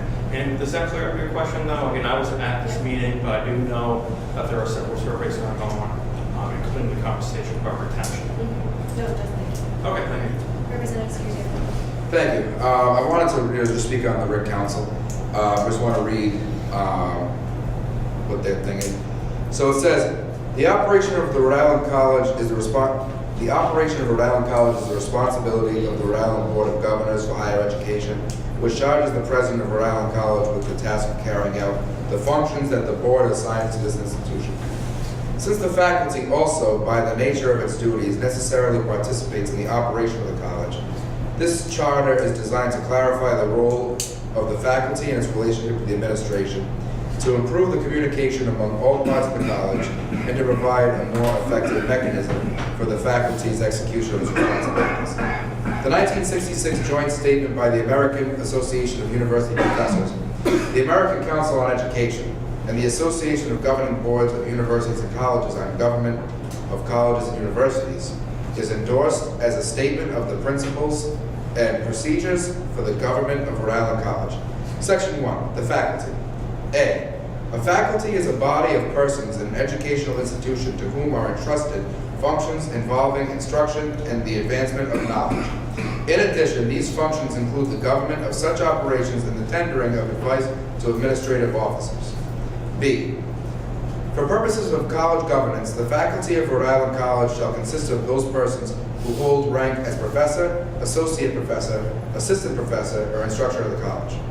Section 2, matters of interest to the faculty. The faculty of Rhode Island College may properly consider... My apologies. Does this pertain to the specific meeting in which we were talking about, or something that should be raised every issues of council about what the RIC Council is?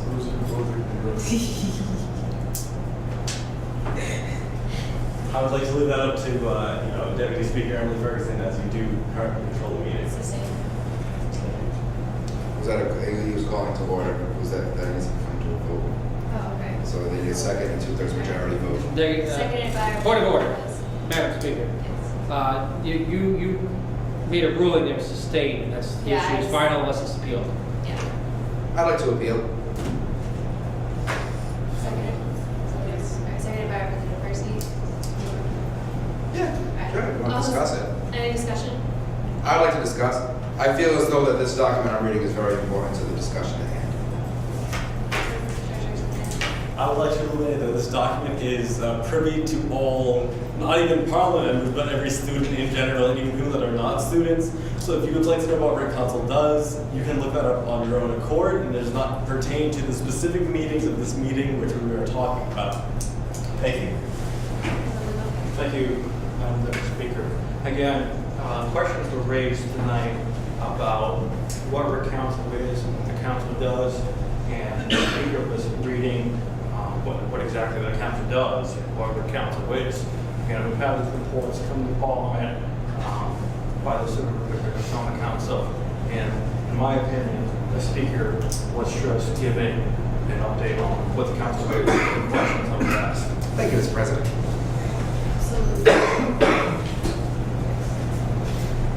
There's still another question on the floor. Representative Gomez. There's more of a comment. I feel like he had already explained, well, President and Mr. Speaker have already explained what the RIC Council is and where you can get additional information that is needed. So I feel like this is kind of redundant. Any further discussion?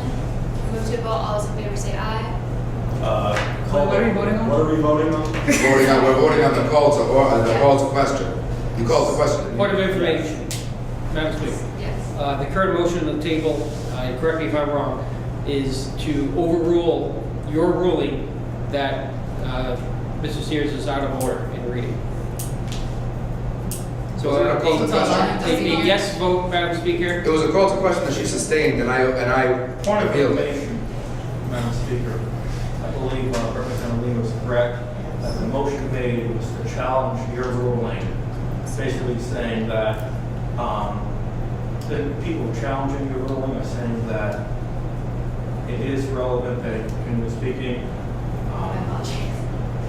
Your ruling was to sustain the point of order, saying it is not in order to read the entire document.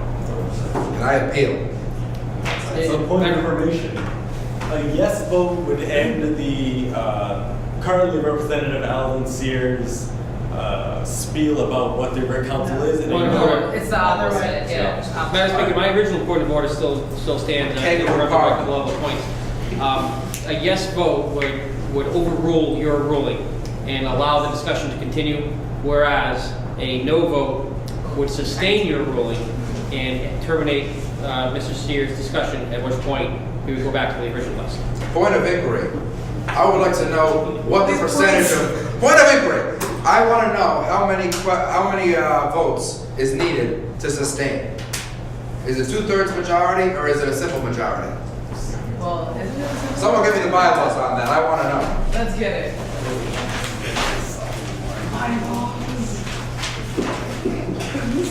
Hold on. Wait, no, that actually got funny comments. You got it. Go ahead. This is a mess. This is bank fraud, basically. And someone give me the red flag. Red flag. A challenge. Take it off the headset. Lovey Smith. You got Nico right up. Point of giving these, it doesn't give us all the information. This is a mess. That little red button to use. Can we just vote? No, we can't just vote. This is a cabinet parliament. That's not a gavel. I'm scared. No, I demand. Madam Speaker, on page 3 of the Thank you, SCG policy procedure, policy rules policy, which I wrote, Break the law. under item 4, incidental motions, it says appeal to the chair, a majority. A simple majority? A simple majority is required. I knew it. To overrule a rule of the chair. So a majority vote in the affirmative is required to overrule your rule. Everyone vote in my favor. It's very important. Oh my god. Point of order, then it's out of order. Good. Move to a vote. All those in favor, say aye. Aye. All those opposed, nay. No. Boom. I'm sorry, bro. This is a mess. Fine, I'm done. Point of order is out of order, Madam Chair. You're out of order. All Parliament's out of order. All right. Any further discussion? Representative Lima. Thank you, Madam Speaker. I'd just like to thank Speaker Alan Sears for not having a report submitted tonight, as it actually generated one of the more interesting discussions we've had this year. You're welcome. All right. Any further discussion? Move to a vote. All those in favor say aye. Aye. All those opposed, nay. No. Abstentions? The vote passes. Good job. Good job. The speaker again. Speak. Next order of business is new business. Item A, resolution requesting Rhode Island College to consider evening classes to being at 6 p.m. Representative Monahan, you have the floor. Thank you. So I'm not sure if you all had the opportunity to read the resolution. It is the last page of your pamphlet. So right now, the college considers 4 o'clock to be the start of evening classes. And I think that this is an issue of retention, and I know this is a highly hot topic, I should say, on campus. And as found in all of, I shouldn't say all, in most of the literature on higher ed and retention, course availability, scheduling, and flexibility is an institutional barrier, and it's a cause for students to stop out, especially students that fit non-traditional status, so students who are working, students who might have family responsibilities, parenting responsibilities, and just general life responsibilities, which I think fits a profile of most of our Rhode Island College students. And so I believe that the consideration that the 4 p.m. class causes a lack of evening classes After 6 p.m., I have spoken with many students who find it very difficult to find classes after 6 p.m., specifically for their major. And so the lack of evening classes inhibits student success by affecting retention and persistence, and also increases time spent enrolled to complete degree. If students are waiting around for a class to be available that doesn't meet their schedule, that's just gonna, increase that time. They're gonna have to meet that degree requirement. Not only is this an issue for current students, but it's also an issue for former students. So students who have earned RIC credit, but have had to make a decision to stop out because there were no evening classes available for them. And so they have this just lingering RIC credit, but have not earned a degree yet. So without those evening classes after 6 p.m., they may never be able to have the opportunity to come back. Furthermore, this would, I believe, help the Rhode Island Office of Post-Secondary and Governor's degree attainment goals. Both have committed to 65-70% degree attainment rates for the state of Rhode Island. And I think that by increasing access to evening classes, we might be able to help the state get those degree rates up, and also at the college level, increase retention rates, persistent rates, and graduation rates. And my final point is that if you vote yes to support this resolution, I also have been collecting student signatures, and I have about 130 student signatures. I don't have a lot of time on my hands because I'm a graduate student, so I haven't been able to collect more. But with the passage of this resolution, I would like a copy of this petition to get sent to administration along with the resolution.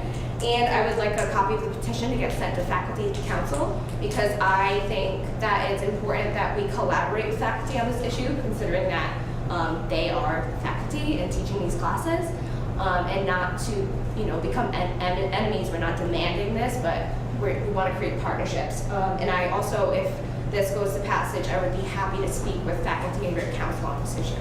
So thank you. Thank you. Motion's been made by Representative Monahan and seconded by President Lima. Any discussion? President Lima. Again, thank you, Representative Monahan, for bringing this issue. I'm a co-signer of this resolution.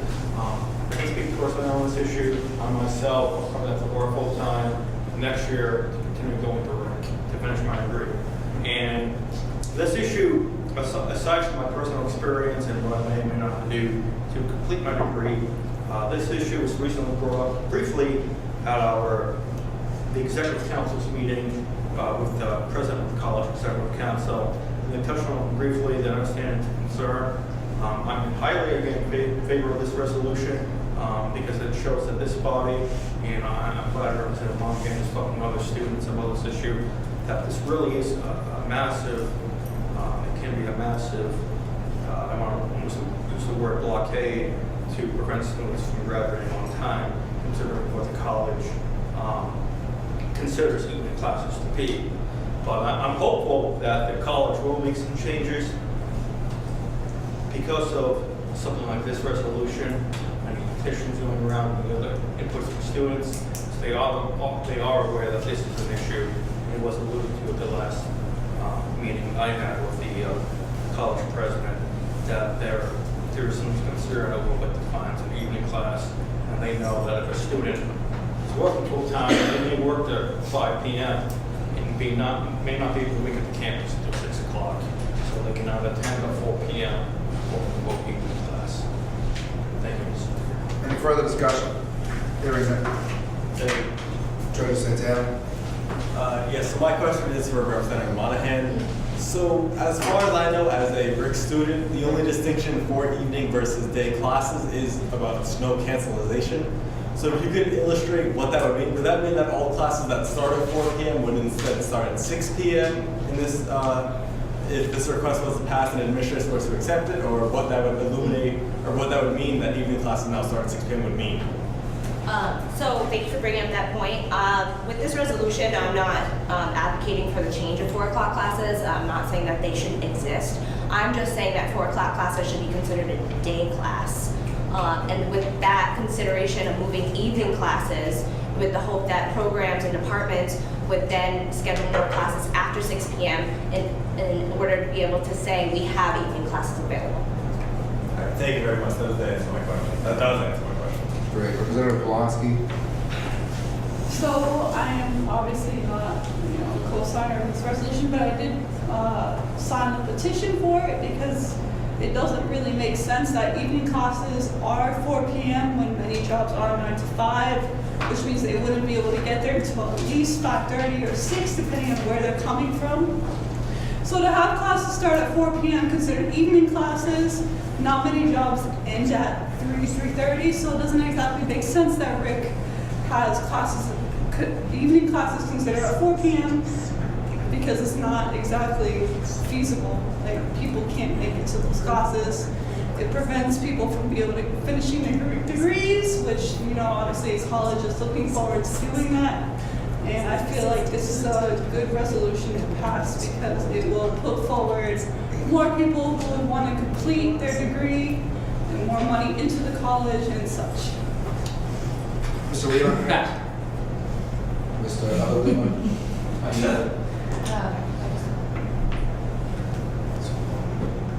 Representative Monahan?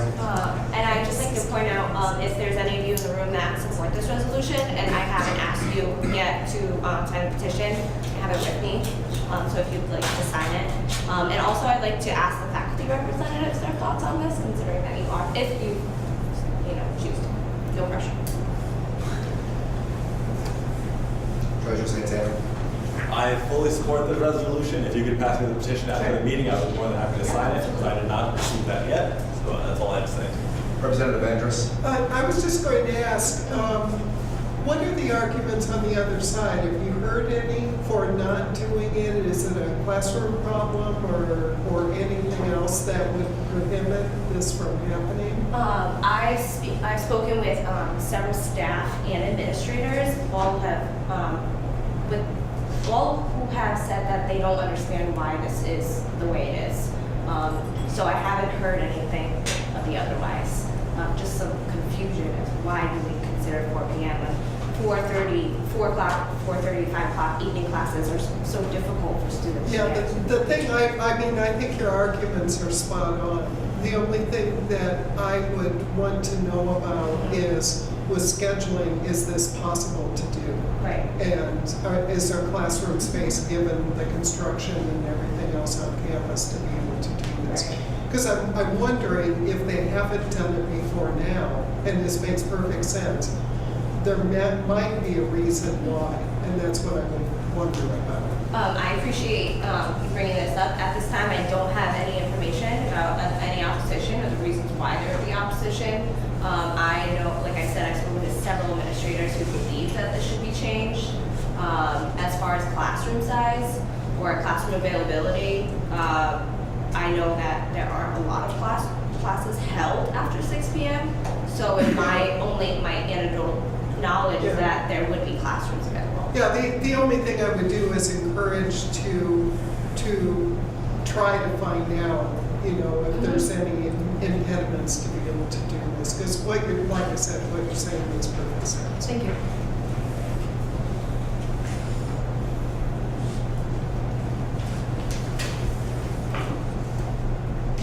Representative Polanski? So actually bouncing off of Representative Andrus, question. So do you happen to know if there are a lot of faculty that are more than willing to accommodate this?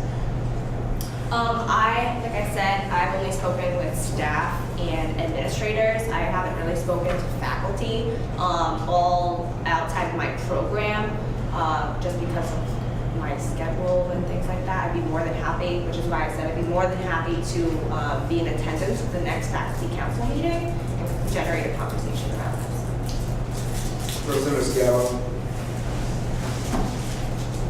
To address kind of the question about whether faculty would be available for evening classes, I can vouch for the biology and physical sciences department, and I know that most of the faculty that teach the day classes are, are professors, associate professors. It's generally the adjunct faculty that teach the night classes, and so it might be a hard sell for some departments to have their faculty, which are active in research, and balance that between teaching classes during the day and having they essentially have to hire more adjunct faculty to teach night classes for those majors. But I don't know if that's an obstacle in a lot of other departments, and if that could be a reason or a barrier to having changed the evening class designation from 4 p.m.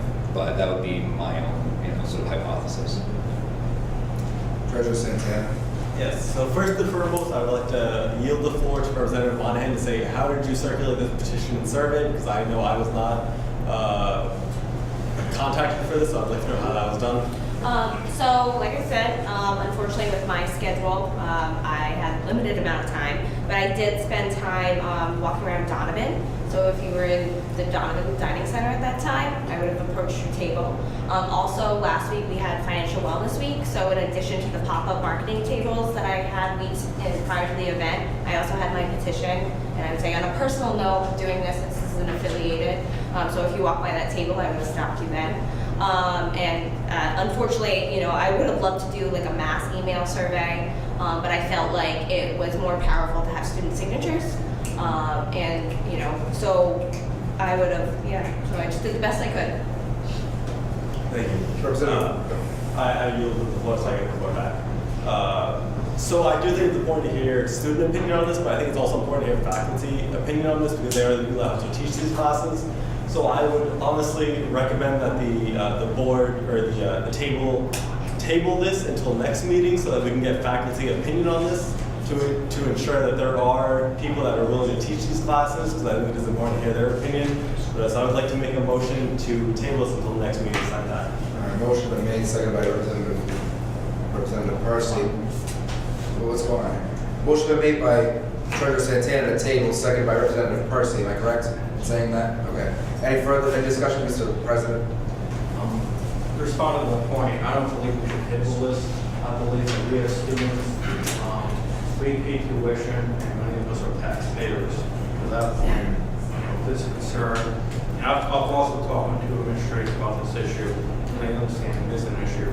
But this concern that the student parliament has a right to make this an issue with the college administration and propose this resolution to Representative Lima. Thank you, Mr. Speaker. I think it's completely unnecessary to table this resolution. This is a body that is setting a recommendation of its opinion to the college administration. It is the administration who is ultimately the decision maker. It is their responsibility to reach out to all stakeholders involved, ensure that they have input before a final decision is made. All that this petition does is signify this body's voice. Representative Schiavo. Just want to second Representative Lima said. I brought up the point about the adjunct faculty and regular faculty. I'm not, suggesting that we shouldn't go forward until we get the opinion whether or not we'll have staff to teach after 6. I think that this resolution makes sense. I support it. We should send it to the administration and exactly like Representative Lima said, notifying all the stakeholders and see what can be done to get the staffing, for evening classes. I know if it's an issue, it's not an issue of enthusiasm because I know plenty of adjunct faculty that teach in biology and physical science department that don't have a problem teaching at night. They're enthusiastic about the subject. They love teaching. Doesn't matter what time of day it is. In many cases, the adjunct faculty are hired to teach specifically in those time points because that is what works for them. That's what their agreement is. And so I don't think there's any reason to table this. I think it's very clear that we don't have an issue with the actual time point of evening classes starting. It's just an issue of do we think faculty would like it or not. I think that's sort of irrelevant. I think that comes later. President Lima. Again, you're at a point, I look at my card here, I'm an at-large representative, that's an at-large of student representatives of students on this campus. With that being said, once we voted no on tabling this issue, because I represent the students first, with no disrespect to the faculty and staff, who are very hardworking and in some cases unpaid. I believe that we as students have the right to have our opinion heard tonight. Treasurer Santana. Yes, so I may have misunderstood. I do not disagree with the decision to move 6 p.m. to be night classes because frankly 4 p.m. being night classes is obscene. 4 p.m. usually the sun's still out. Most of the seasons it's still daylight outside, things like that. But all I have a problem with is that perhaps we move this motion in 4 p.m., which is not facilitatable by the administration, so I would like to hear what they say. I am not saying we vote no on this, I'm just saying we give an extra week to perhaps contact faculty and administration to get their opinion on this sort of thing instead of just the student opinion. Because frankly, 130 opinions based on 8,000 plus students is not exactly representative of the student body. I would like to know what faculty thinks, what other people think, and regardless, I will vote yes. But to say we table this motion to get more information does not mean we say no. It just means we give a little more time for our body to contact people. Secretary Cabrera. I agree with Representative Santana's sentiment in including faculty in decision making. I mean, why would we want to exclude anybody, right? But I think as the way it's written, I mean, I say go for it with it. Representative Monahan. I appreciate your concern, and that's why I said I want to collaborate with faculty moving forward, but I think how it stands right now, while yes, it's only 130 student signatures, the amount of students that I encounter every day in Learning for Life, class scheduling is a barrier. And furthermore, I just believe that the student voices are here right now, and this is what we're voting on, and we can support this resolution and then work with faculty. We're not saying that this needs to go into effect. I'm just saying that this is what the students, this is clearly a student need. And so I just think that it should be voted now, and that way those discussions with faculty and administrators can happen faster, sooner rather than later. President Lima. Again, as the treasurer has alluded to earlier in the year, I believe there was a point where you pointed out, where you looked at the card and said, I'm a representative of this constituency, and 50 students signed the petition. So I believe we are a voice, as it says in our logo, of the student body, and we do have the right to make a decision and voice our concerns now. And that's my opinion on the matter. So I will be voting no on tabling this, and I will hopefully get it passes tonight. Treasurer Santana. Point of order, Mr. Speaker. Yeah. I admitted to realize this earlier, but a motion to the table, I believe, is non-debatable, so any further debate should be out of order, and we should proceed to vote on the motion to the table immediately. So, you're not. Good point. All those in favor, say aye. Is there no further discussion? There's no further discussion. All those in favor, say aye. All opposed, nay. No. Okay. The motion fails. Any further discussion? Treasurer Santana. So I would like to start with something the President just touched on. We do represent our constituency, so I would like to ask the members of Parliament, how many of you have reached out to your constituency to ask if this is something they're heard? Out of order. We can't do straw polls here. I agree. Any further discussion? Mr. Lima. How many people here reach out to the constituency to ask if they wanted to spend $70,000 next year? I think that's a really obvious question. Hold on. You're up. He has the floor. Representative Monahan. How many students reached out to their constituencies about the gun debate? I know I did. And I'd like to answer to that, and I would say I did. Any further discussion on this? Okay, well, I would like to speak on behalf of the resolution on hand here.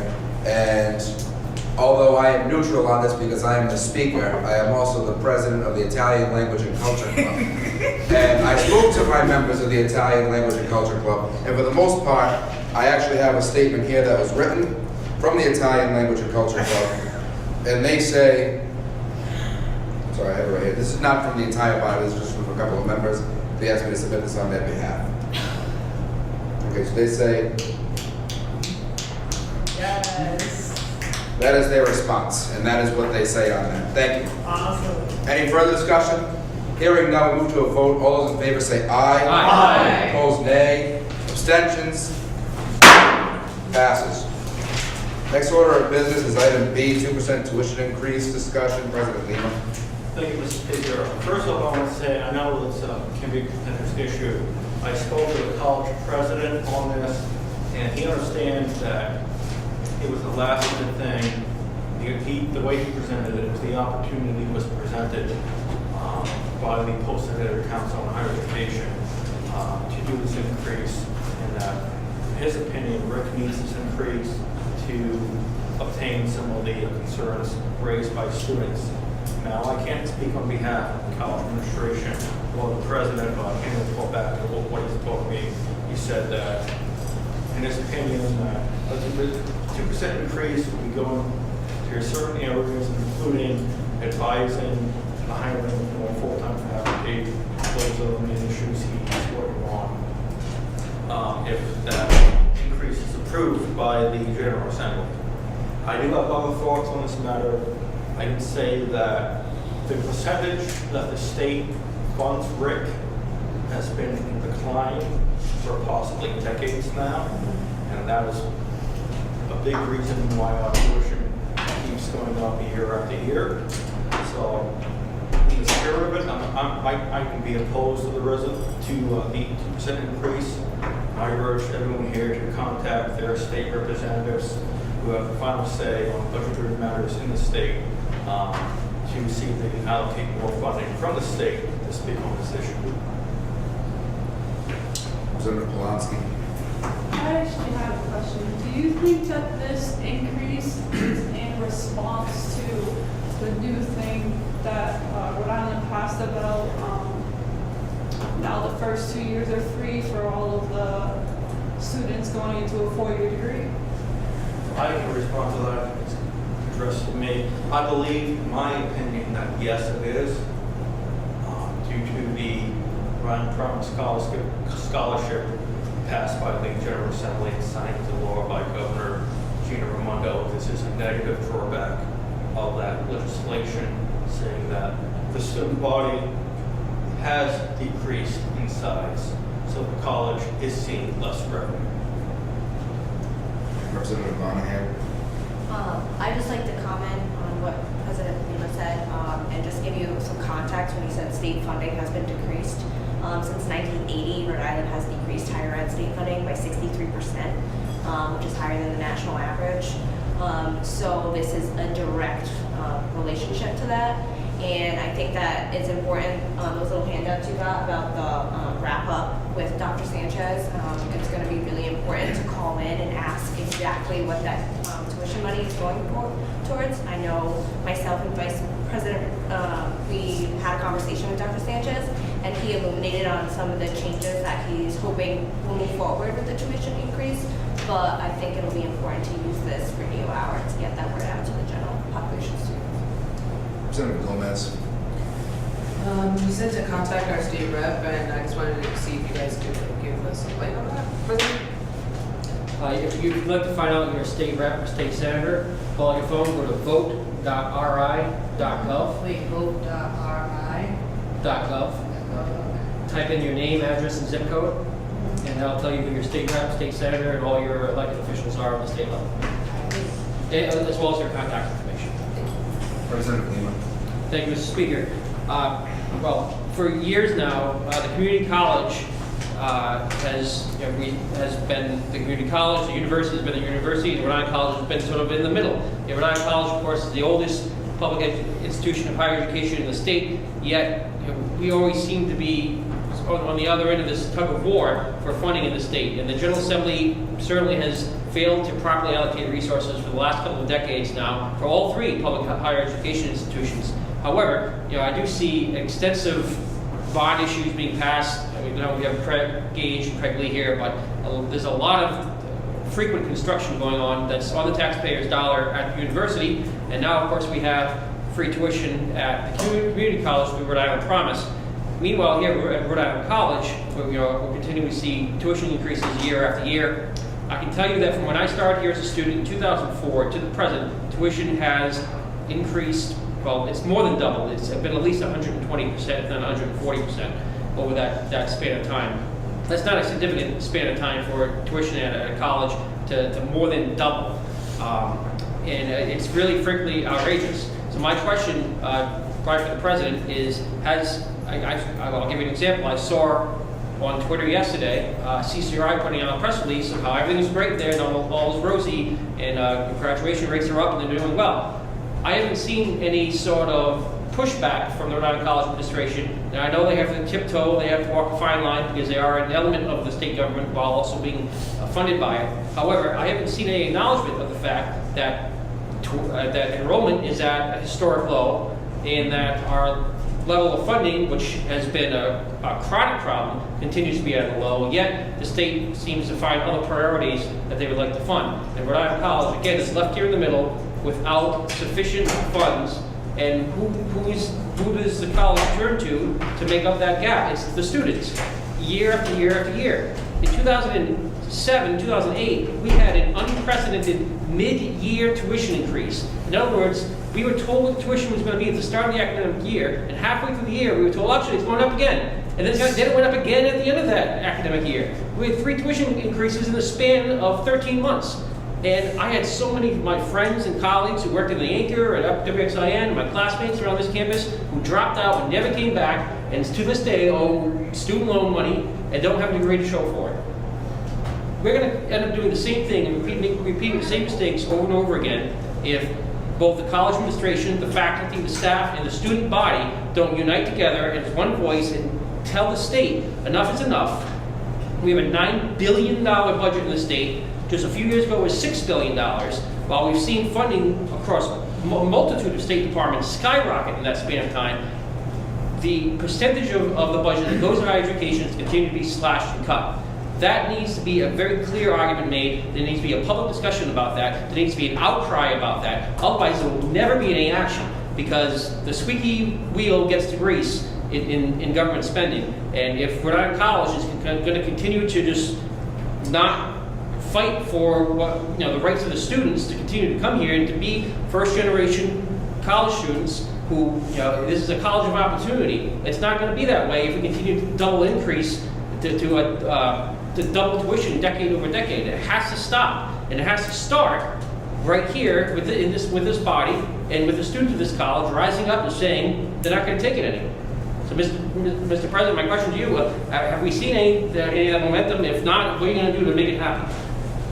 Answer that question. I know it's a complicated question. With that being said, that's why I put this on the agenda for the last meeting. That's why we're talking about it tonight. I've talked to President Sanchez about it. He's talked to his colleagues at the other colleges. He's told me he's looking towards a rational tuition policy, but that's his proposal to the state. Again, he's a transplant to the state. He just works with the state government. He's just one vote ultimately. He's a resident. So he doesn't have power over the General Assembly, which ultimately, and the governor, which ultimately have the decisions, the power to make these decisions. But without trying to speak on his behalf too much, he has proposed a rational tuition policies to his colleagues at CCRI and at URI, where it would at least be scheduled what tuition 5 years out, what tuition increases may look like. But again, that would have to go through 2 bodies. It would have to go through the post-secondary classification and the General Assembly. So there's no guarantee that something, in his opinion, that would be more rational, where these tuition increases are scheduled out, would happen. And I cannot speak for the college administration. I can only say, I can only report back to this body what they have told me regarding this issue. Personally, I have not seen a lot from the college regarding the tuition increase publicly, besides certain select meetings such as the Work Council and my meetings with the college administration. I've also not seen publicly much concern from the college about the declining enrollment. Well, it's just a shame, Mr. President, Mr. Speaker, that the member of the college administration isn't here tonight and has not been here at essentially every meeting this year, with the exception of maybe one, to participate in this discussion and to hear what the students and members of this body have to say about it. Who we got? Representative Polanski. So when I joined Rhode Island College, I remember that there was specifically a tuition freeze that they were advertising. For those who are out of state, do they exactly have a voice in this 2% increase? Because I am out of state, so I can't really talk to the Rhode Island state representative regarding this issue. If I can answer that question, Mr. Speaker, unfortunately, in my opinion, aside from writing the state representatives and lobbying and other means, if you live out of state, you don't have a vote on who the state representatives are, so you can't say, what the state government does, in my opinion. Representative Polanski, you still have the floor. If that answers your question. Yes, but I have a second question of, is this entirely up to the state representatives? That will go to the budget. I can speak on that. I mean, perhaps the speaker could allude to help facilitate the conversation. Yeah, go ahead. You want me to talk to you? Yeah, you can, don't mind. All right, yeah, so there was a recommendation that was made to have this 2% tuition increase in the state budget. The state budget is drafted up by the House Finance Committee. The Senate will propose their own, however, it's usually the House that gets edited. The governor will propose hers, and it's just a whole bunch of budgets. However, the main one's the House. The House will go to the Senate. They'll be in discussions, and ultimately it's up to the General Assembly and then signed by the governor. That's who's gonna decide on this. All right. Representative Gomez. I just wanted to comment on what this email said. Representative, I also don't agree with it. I feel like this is like the worst thing ever because I mean, as students continue on with their college careers, the courses doesn't get easier. That means you have less time to go work, and now you got to work even more to get those 2% that you now owe to college. So this is horrible, and yeah, I'm gonna be contacting people, and if anybody wants to contact me, so we can all contact people, I'm definitely gonna send this out to my other orgs and my email list and stuff. Student rights. Representative Cabrera.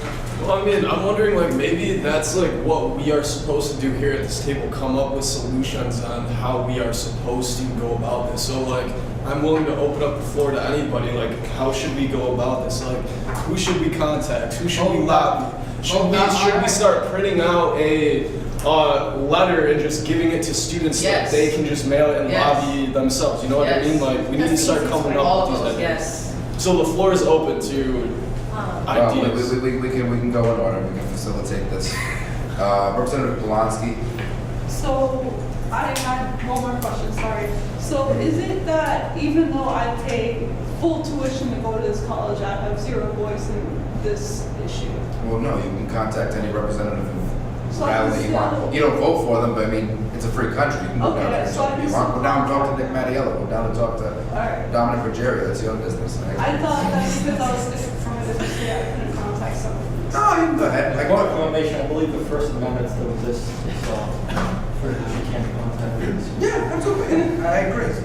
All right. That was my misunderstanding. Sure. President Lima. I knew. All right. Who else? Representative Monahan. Thanks. So I just want to comment. As many of you know, I'm in graduate school. I'm an MSW, Master's of Social Work, concentrating on policy, systems change, organizational change, and do macro level type of work. And the best practice to get people to lobby their state legislators is exactly what you said. Make it as easy as possible. Whether this body comes together and prints postcards that are already stamped, and you hold little table sessions all over the quad, and you have an iPad that says, what's your information, let me look up over at RI. You put in the reps, and then you mail it for them. You do everything for them, you just get the signature. So that's just the easiest way to do it, and that's best practice, is to make it as easy and streamlined and take the work out of it. Point of inquiry. This is for the president, if he has an answer. Is that not political? Is that gonna mess us up with the 501c3? It's Point of information. That's non-profit, can do that. Yeah, and I'm not a lawyer, so exactly I right. don't Under the IRS code, a 501c3 nonprofit can participate in limited political activities provided it's related to their mission. In this case, it's tuition around college and progressive related. Just wondering. A little background, I'm also getting a certificate in graduate study in nonprofit leadership. I like it. Thank you. Representative Lee, you have the floor. Thank you, Mr. Speaker. Full court press. That's the solution, Secretary.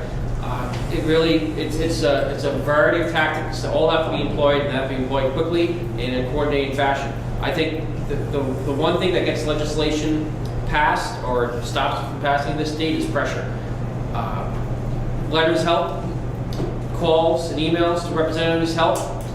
But one thing that really gets their attention is often media coverage. I can tell you, if this body at our next meeting passes a strongly worded resolution expressing its actual opinions on this matter, and then puts out a press release to Ted Nesi and Ian Donis and Kathy Gregg and the stakeholders in Rhode Island media that cover the General Assembly and the budget process, that will immediately get the attention of the people involved in the budget process, because that immediately gets the attention of the tens of thousands of people that follow and read their columns and podcasts. That's the way to do it. I think the real solution for this body, amongst pursuing all angles, is to pass a resolution and then get that resolution out there at the next meeting to make your voice heard. Treasurer Santana. Yes. So this is coincidental with something that we talked about in the Finance Commission. As you guys heard, the set-aside budget here for payroll, there was a 2% COLA. COLA means cost of living adjustment, which means every year, the price of having a livable wage does increase slightly.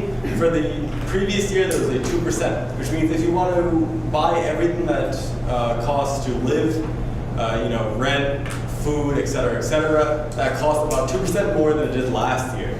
So to ask for a 2% tuition increase means that they want to pay their faculty, their staff, their maintenance, et cetera, 2% more, because we do have to pay for these people through taxes and through tuition. So to say a 2%, or also coincidentally from from this year's set-aside budget, there was a 2% COLA for Rhode Island College Student Community Government Incorporated's employees, which means we accepted that there is a 2% necessity for cost of living adjustment.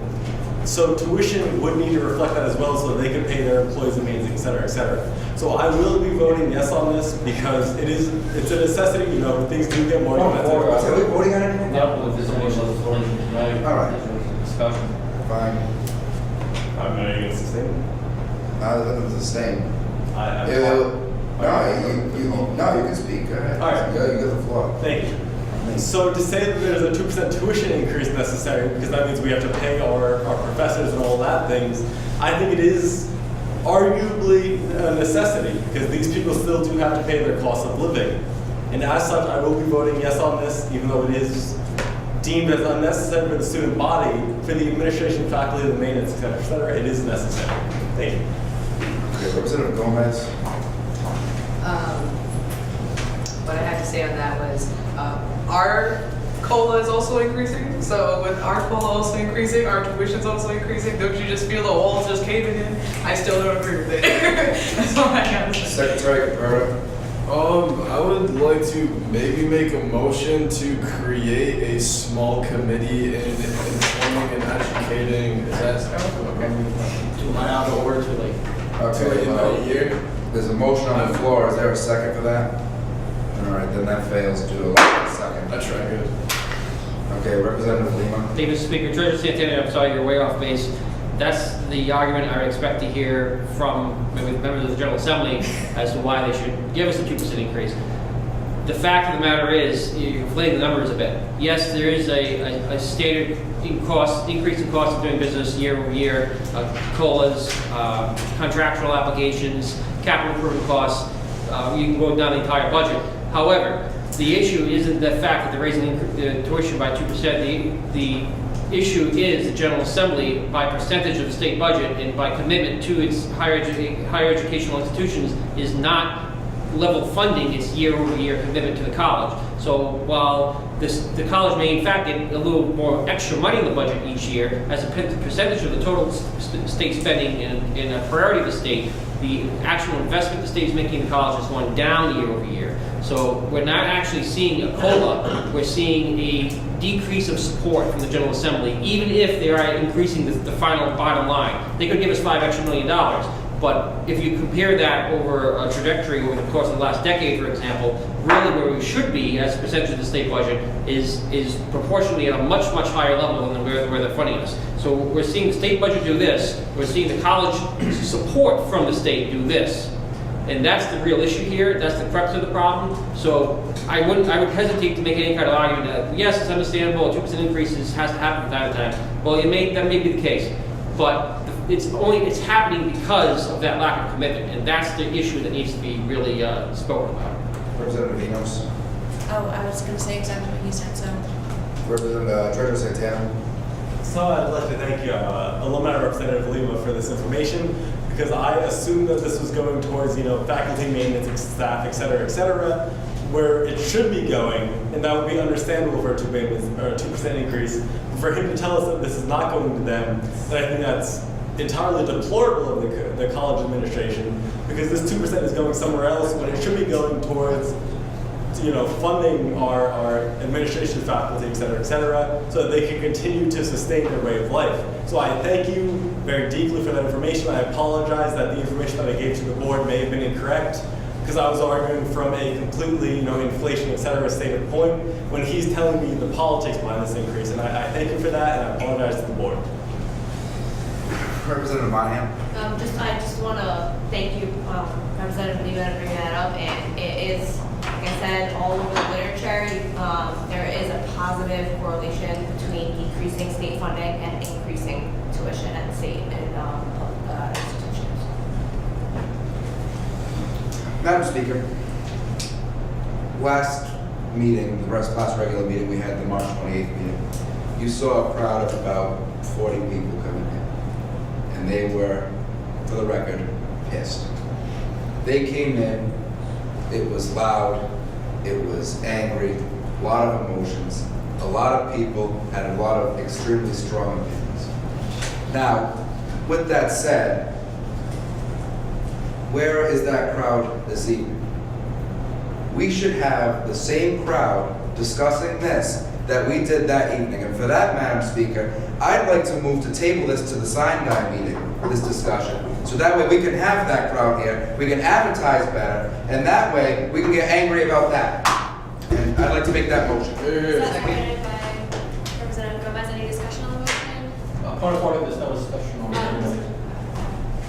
And vote, right? Move to a vote, all those in favor say aye. Aye. Those opposed, nay. Abstentions? Because I'm angry. Would you be ready?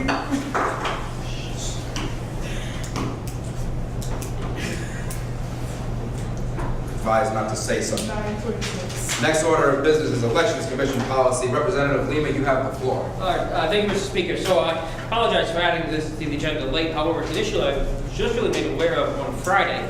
I'm going to take a few steps to give you some background.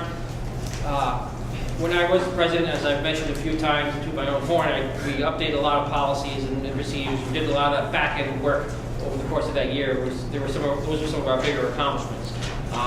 One of the things that we didn't like was the way that the Elections Commission policy is worded in terms of the conduct of student government elections. In that, one, in order to join student government, you have to get a petition. That's fine. The problem is only a student can only sign 2 petitions per filing period or semester. That was what we took issue with. The second thing was, because we had that rule, if someone's petition was just short, the entire petition validating process would be stopped and paused for 24 hours while the petition that was short was given back to the students so they could go out and get the necessary signatures, because they had a right to those 2 students before anyone else, just in case they got more than the students were named already crossed off the book. If you're on the Elections Commission, you know what I'm talking about. If you're not, it's not that big, it's not really important right now. At the time, we had so much going on, we had so many policy changes, we kind of put it in the back burner, and as often happens in government, the issue was dropped and we never really brought it up again. Well, last Friday, I was at an elections law seminar put on by a local law firm, Adler, Parlock, and Sheehan, at the convention center.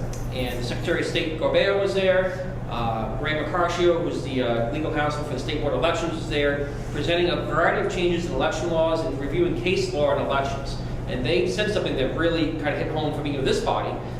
And they referenced a case from just a few years ago in the city of Central Falls, where at the time, the mayor of Central Falls, who was eventually forced out of office on a bunch of corruption charges, had an interesting strategy in order to retain the mayorship between elections. Now, the mayor, of course, had access, had the keys to the building, could get to the Board of Canvassers. The Central Falls charter said that a resident of the city could only sign 1 petition for an office. Now, Central Falls is a city, but it's a relatively small city. There's only a few thousand eligible registered voters in the city. So the mayor's strategy was, you needed 200 signatures to get nominated for mayor. He would send his campaign workers out and get thousands of signatures. and then have his campaign workers first in the office on the day to turn them in, before 8:30 in the office even open, they ought to be on the outside of the door, so they could be clocked in first and therefore validated first. And what that did was, anyone else declaring for mayor who tried to get a petition in after him, even if they had 600 signatures, oftentimes the majority of them would be invalidated. In this particular case, someone had 199 signatures valid and over, I think, 400 invalidated. Yes. Have we voted officially on the 2% tuition increase? There was no vote. Then what are we? It was a discussion piece. Is this related to tuition? No, we're on a new. Mr. Speaker, this is a completely different topic. I know that. Move on. We're on item D right now. Thank you. So, basically, bottom line was that person was denied their right to run for office because of an arbitrary and capricious rule in the Central Falls City Charter that prevented anyone else from mounting a campaign for an elected seat because of that one signature per person policy. So what that person did was challenge the ruling to the local board, which eventually worked its way up to the Rhode Island State Supreme Court. And this is the State Supreme Court a few years ago ruled that was a violation of the Equal Protection Clause of the Constitution. Basically, if you know what that is, if I pass a law that applies to me, it also has to apply to you, vice versa. So basically, that the charter provision was thrown out, and that person was allowed to participate in the race, and then got completely destroyed. But in the actual election, but that's besides the point. Then I, of course, immediately thought, well, student government has the same law. And then I realized, wait a second, I'm the elections director for Cranston. Do we have that? So I went back and looked at our city charter, and I found out that we also had the same provision for school committee candidates up until 2008. And thankfully, it was removed from our charter before this all became an issue. So we removed it. The Rhode Island State Supreme Court decided it's not a big deal. So what does this all mean for student government? The Constitution does not necessarily apply to student government in terms of ballot access, free speech. This is essentially a private corporation. However, we have always abided by the principles of state government. In fact, our entire petition process, in some cases, word for word, it actually echoes state law. And the reason for that is the founder of this organization, Ken Haupt, in the 1970s, when he started student government and changed it from student senate to student government, basically went through state laws, looked at a lot of the things that worked in state law and tried to incorporate them into this corporation so that we would echo state government as much as we could in our structure.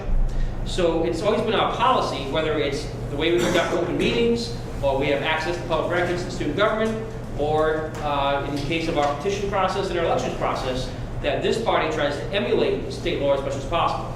So while I don't think our actual petition rules that we have right now could be ruled unconstitutional, we should abide with the spirit of that ruling and afford the students of this institution the ability to have equal protection of the law and kill two birds with one stone by at the same time striking out a policy that is arbitrary, capricious, causes mayhem around the initial filing period, particularly during contested election years, and really serves as more of a barrier and impediment to get people on this body than it serves to prevent what most election laws are designed to prevent, which is silly or nonsensical filings. That's not really the concern. The concern here is we have a body that's 1/4 full. We have policies that are restrictive in terms of ballot access. If we want to get more students to get on student government for next year, one thing that this body should definitely do before this year is over is institute changes to this policy. So out of respect for that, in deference to that Supreme Court decision, out of deference to the fact that we have a body that is struggling for more members going forward as a major future goal of this corporation, my motion, Mr. Speaker, is to add this as an agenda item for the sine-die meeting to institute a changes to the elections policy at that meeting to strike both the requirement that a student may sign no more than 2 petitions and the corresponding requirements for a 24-hour hold on validation of future petitions. I'll second that. Motion's been made and seconded. Any discussion on the motion? Treasurer Santana. Yes. So I do agree this is an important discussion for the parliament body. The only problem I have with that is that against what you talked about with one person can sign each petition, we have 2 people who can sign each petition, which means if a student signs 2 petitions, they cannot sign any more than that. If we neglect that fact, that means that if 50 students gather, or no, 51 students gather, because you cannot sign, well, you can. If 50 students gather, they can represent the entire student body for computers or residents, et cetera, et cetera. So I think it's important to let one student not sign multiple petitions. Sorry. There is an equal ground somewhere in here that I do hope we can discuss. But to have 51 students gather and sign 50 petitions because there's no limit on how many they can sign, and then fill Parliament, then there is a danger of one group of people completely filling the body. So I am for discussing this next year when we can have more information, but I'm not sure if I agree with it. A point of information, Mr. Speaker. So, Mr. Treasurer, actually, the argument you just made is exactly the argument that was struck down as unconstitutional by the Rhode Island State Supreme Court. That rule, in and of itself, is not constitutional. Representative Polanski. So from what I understand, the reason why among like roughly 18,000 students that we have at Rhode Island College, the reason why more than 2 people can't sign a petition is so that when you have a petition, you are representative of roughly 50 people.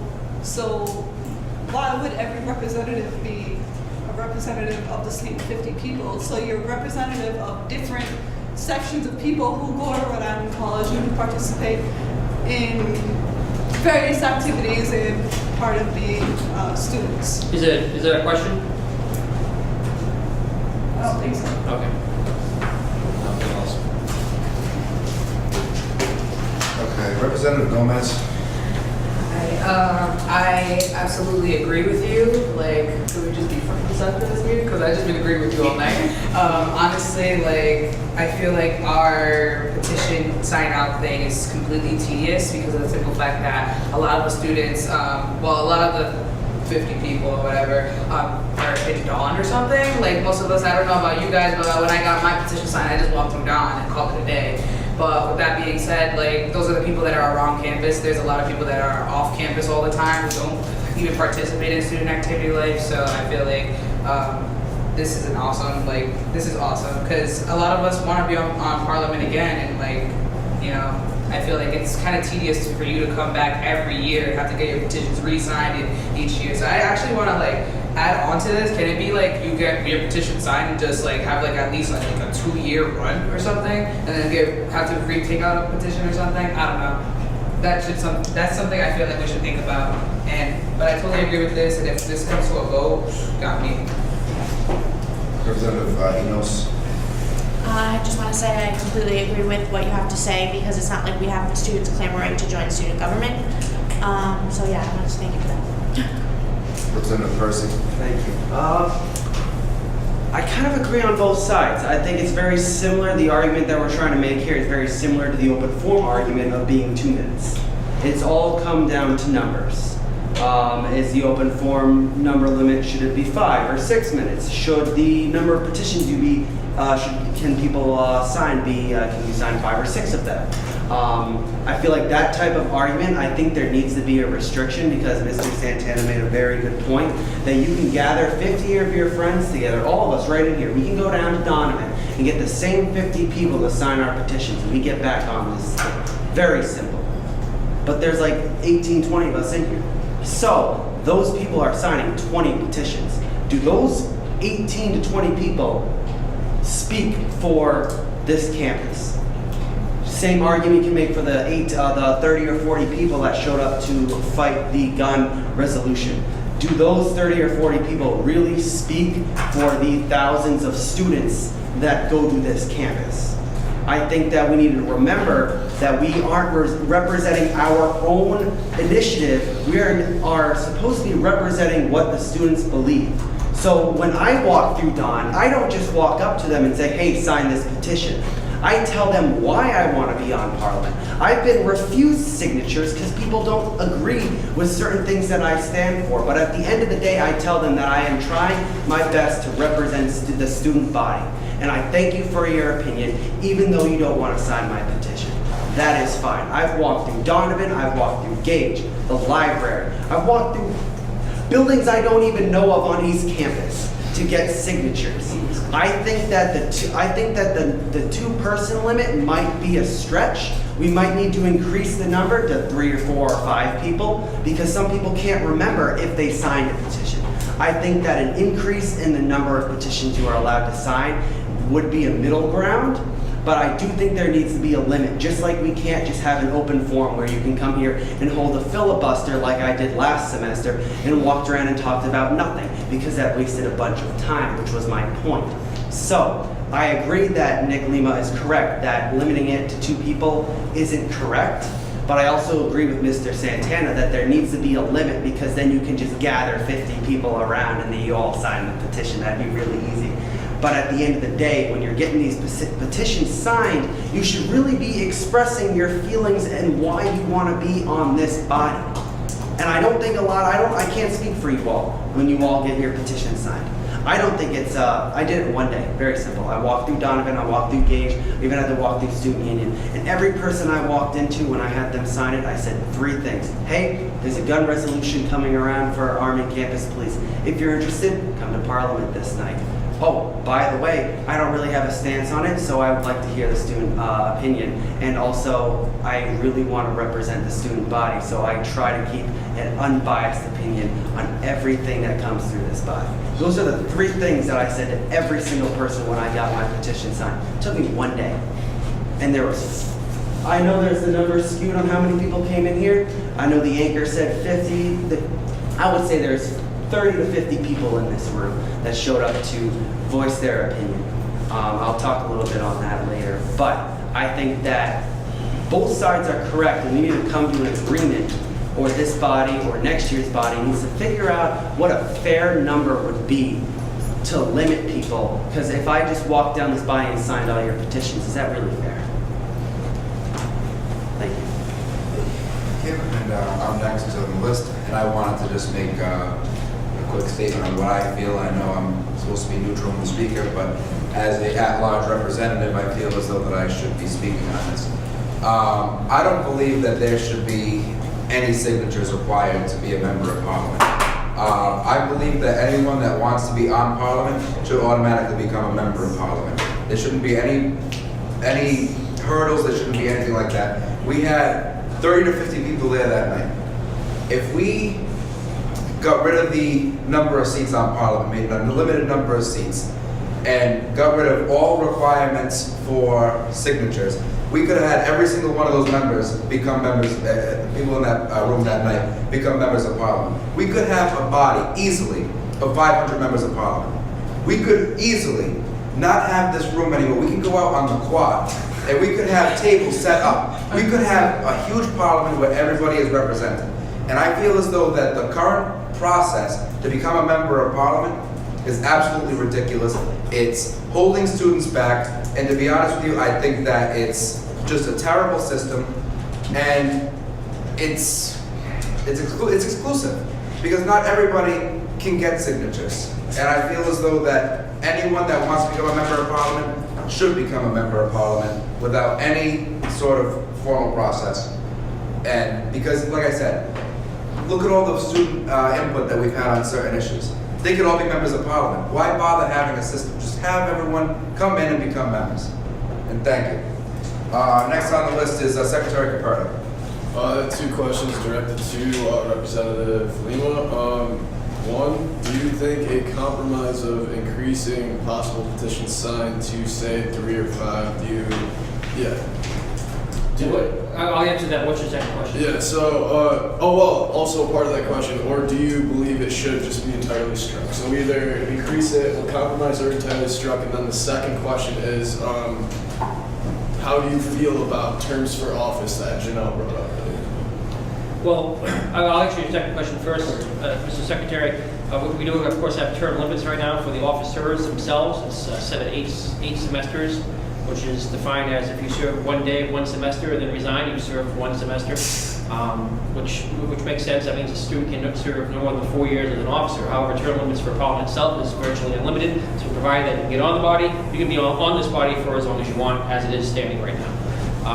Personally, I don't think the signature process is that big of an impediment, particularly since there are 7,000 commuters on campus, and you only need 50 of them to sign a petition to get on as a commuter, or they're not large, and they sign. However, that said, in response to your question, this has been ruled on, and I think this body needs to make a decision as to what it wants to be. Do you want to be an exclusive country club with barriers to entry, or do you want to adhere by the same principles that are the government that we shadow adheres by? And the principles that the government adheres by is the U.S. Constitution. And it has been found by the Rhode Island State Supreme Court that having any barrier in terms of limiting the number of petitions a voter, the student body, can sign is a violation of the Constitution, is inherently flawed and unconstitutional. Doesn't matter if that limit is 2 or 5 or 20. So yes, Mr. Secretary, and I'll elaborate a little bit more on your question. It is essentially unconstitutional to have any limit. As I said, Central Falls it was 1. When the city of Cranston was 2. Here it's 2. The cities have gotten rid of it. We still have it. And if we really want to be an open body and respect the rule of law, I think we should abide, even if we're not forced to, we should voluntarily abide by the principles of law, and not continue on having a policy that is inherently found to be, by some of the great legal minds of our state, unconstitutional. To that same point, Treasurer Santana and Mr. Percy both brought up concerns. One of those concerns being, well, then 50 people could essentially all sign everybody's petition. That's inherently false. That's a false, completely false argument, completely false statement. Reading in the bylaws, in Article 4 of the membership of Student Parliament, there are 20 full and part-time undergraduate students from academic departments. Now, if I take out a petition as a communications major, and you're a political science major, you can't sign my petition. There are also 6 class club representatives, as we know. There are 8 resident undergraduate students from New Residence Hall and the other residence halls. There are 6 commuter students. A student who lives in the residence halls can't sign a petition for a student who's a commuter. There are 6 at large. Now, certainly those 6 students could conceivably have 50 students sign all 6. The odds of that happening are pretty astronomical. There is 2 graduate students, there is a continuing education student, and there is a performance matriculating student. Each of those students represents a completely different constituency and has completely different rules that apply to whether or not that student can get on Parliament with a valid number of signatures. The number of signatures required for each academic department is a proportional number based on the size of the academic department. Really, to argue that, oh no, if we get rid of this rule, we're going to have 50 students deciding what's going on in student, well, we got 15 students right now deciding what the voice of the student body is. And the whole point of this is, no, that's an invalid argument, because really, the vast majority of seats in this body are controlled by completely different constituencies that do not even overlap. So that's an invalid argument. It's irrelevant to this, and really what I think student government should be looking at our next meeting, when this can probably be discussed and hashed out in policy form, and we can bring some proposals to the meeting, have some competing discussions, and look at some different ideas. Now that we have a week to really think about it. What really needs to be decided is, does this party want to look at something that's been ruled unconstitutional on the state level and still adhere by that same principle? Nick for president. Students' rights. Alright, Representative Leanne Flores, do you want to still talk? Yes. You're next, Representative Monsky. Oh, right now? Yeah. Oh. Alright, so I've been on the list for a while. So I don't really understand how this is tedious, and it doesn't really make sense to get rid of the restrictions, because I feel like it's important that we get different opinions from different people of RIC. We have roughly 18,000 and 19,000 people at RIC, and I think it's important. Point of information, we only have about 8,000 students on campus. We only have 8,000? Yeah. Alright. Well, we have roughly 8,000 people, which is even more people than I thought. Oh, I meant 1,800. I'm so sorry. Which is, yeah, cool. Alright, so we have roughly 8,000 people. And if we get rid of all restrictions, even if we still keep the different, like, at-large and commuter and all of those sections, then you can still have the same argument if you can have the same people signing the same petitions for each section. So it doesn't really make sense to remove all of the restrictions, because the whole point is you want to represent different voices and different people of Rhode Island College at Parliament. Madam Speaker, may I respond, since I feel like that was directed to a point that I made? Go ahead. Thank you. And what I say to that is there's no better representation of the student body's voice than the voice of the student body itself. And I feel as though that anybody that wants to become a member of Parliament should do so barrier-free. Yes. Thank you. All right, Chairperson Day. Yes, so there was obviously a lot of things that were discussed in the recent times, so I would like to take one at a time and yield the floor to the people. So first, for Representative Gomez. If 50 graduating seniors sign your petition, right? Say 50 people that are leaving next year sign your petition, should you still be able to represent them for the following 3 years so you don't have to petition again? Well, Nick got that one. I'm yielding the floor to I Representative yield. Gomez. Go for it. Thank you, Representative Gomez. So, to answer the question, I think you're completely misconstruing what the purpose of the petition process is.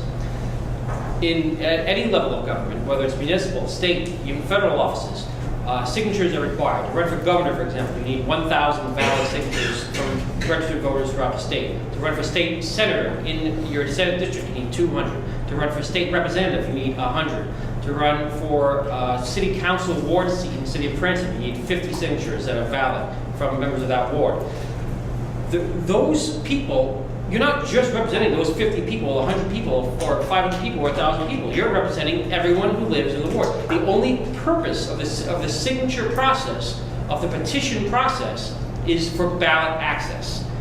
Student government bylaws even state that this petition process is only to get you on the ballot. And really, if multiple people take out, if there are 6 commuter allotment petitions, if there are 7 people that take it out, there's supposed to be a runoff election to determine which of those 7, the top 6 vote getters, would get on student government. The fact is, since there are never more than 6, there's never a runoff election. So by virtue of turning in the petition, you become a member instantaneously. Just like outside the initial filing period, and I'm sure the Vice President's well aware, outside the initial filing period, the rest of the year, every seat that's open is on a first come, first served basis. Anyone can walk into student government tomorrow and take out a petition for that just assigned I meeting to get on for a vacant seat. All the petition process is you getting from point A to point B. It can't be construed or thought of, you can't make a legal interpretation that the petition process is you're representing the people who signed the petition.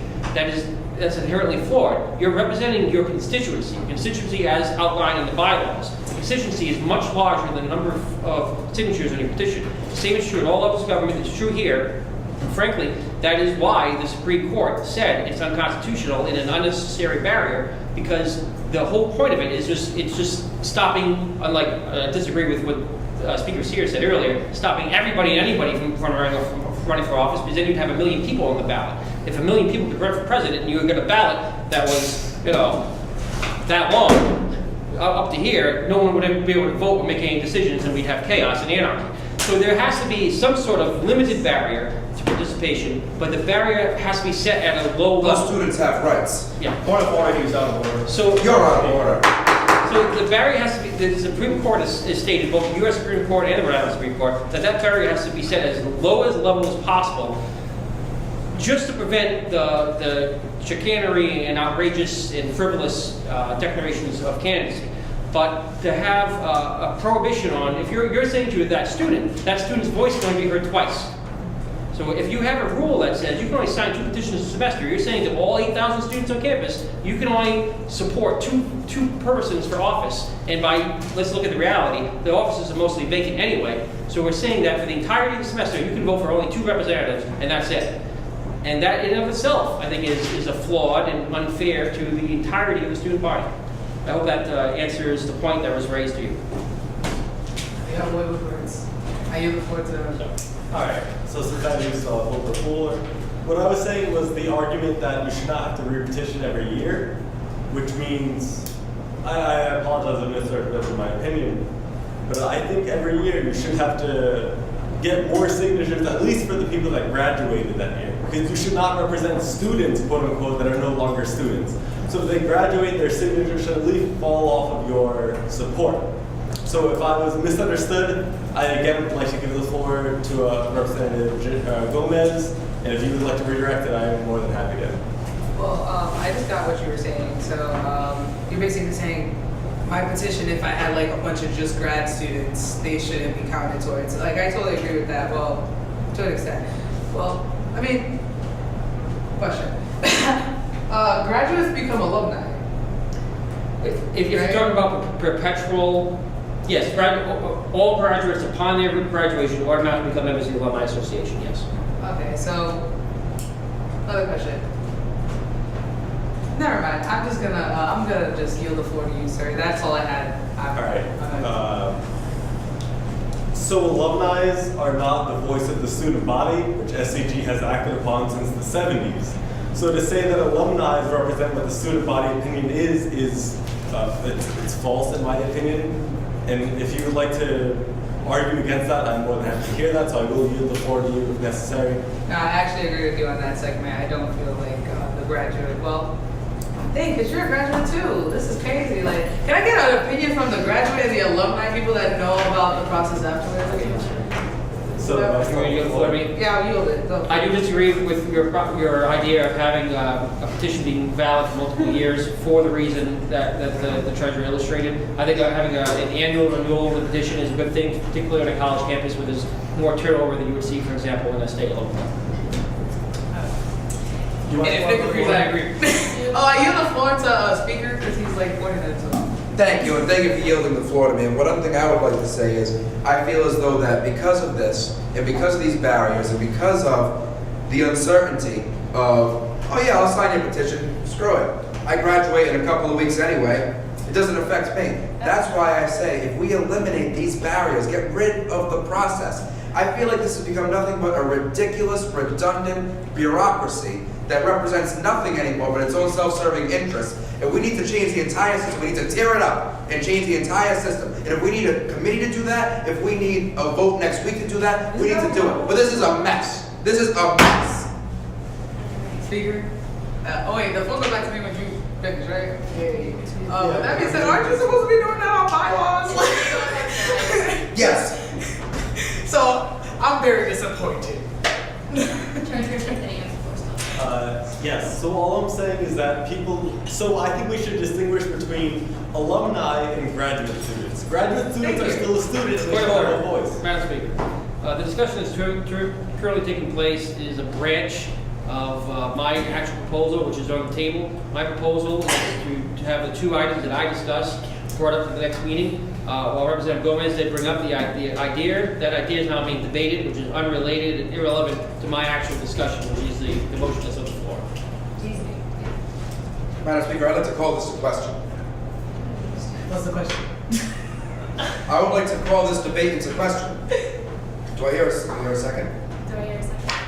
Can I get Representative Walensky? Point of order, Madam Speaker. What exactly are we voting on?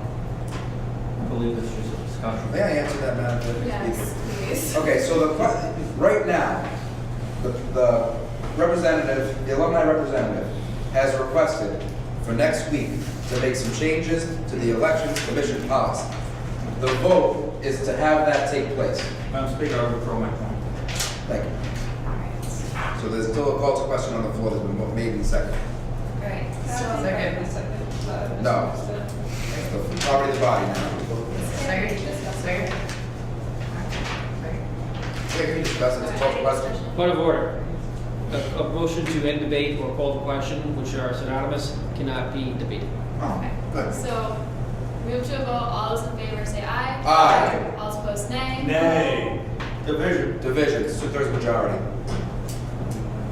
So to be clear, we're voting on whether or not To end the it should be debate. tabled until. To end End the debate. Right now, we're voting to end the debate. Oh, okay. We're voting to force a vote on the main motion. Yes. So, all those in favor, raise your hands. All those in favor, raise your hands. All those opposed, raise your hands. 1, 2, 3, 4, and the ayes have it. Any abstentions?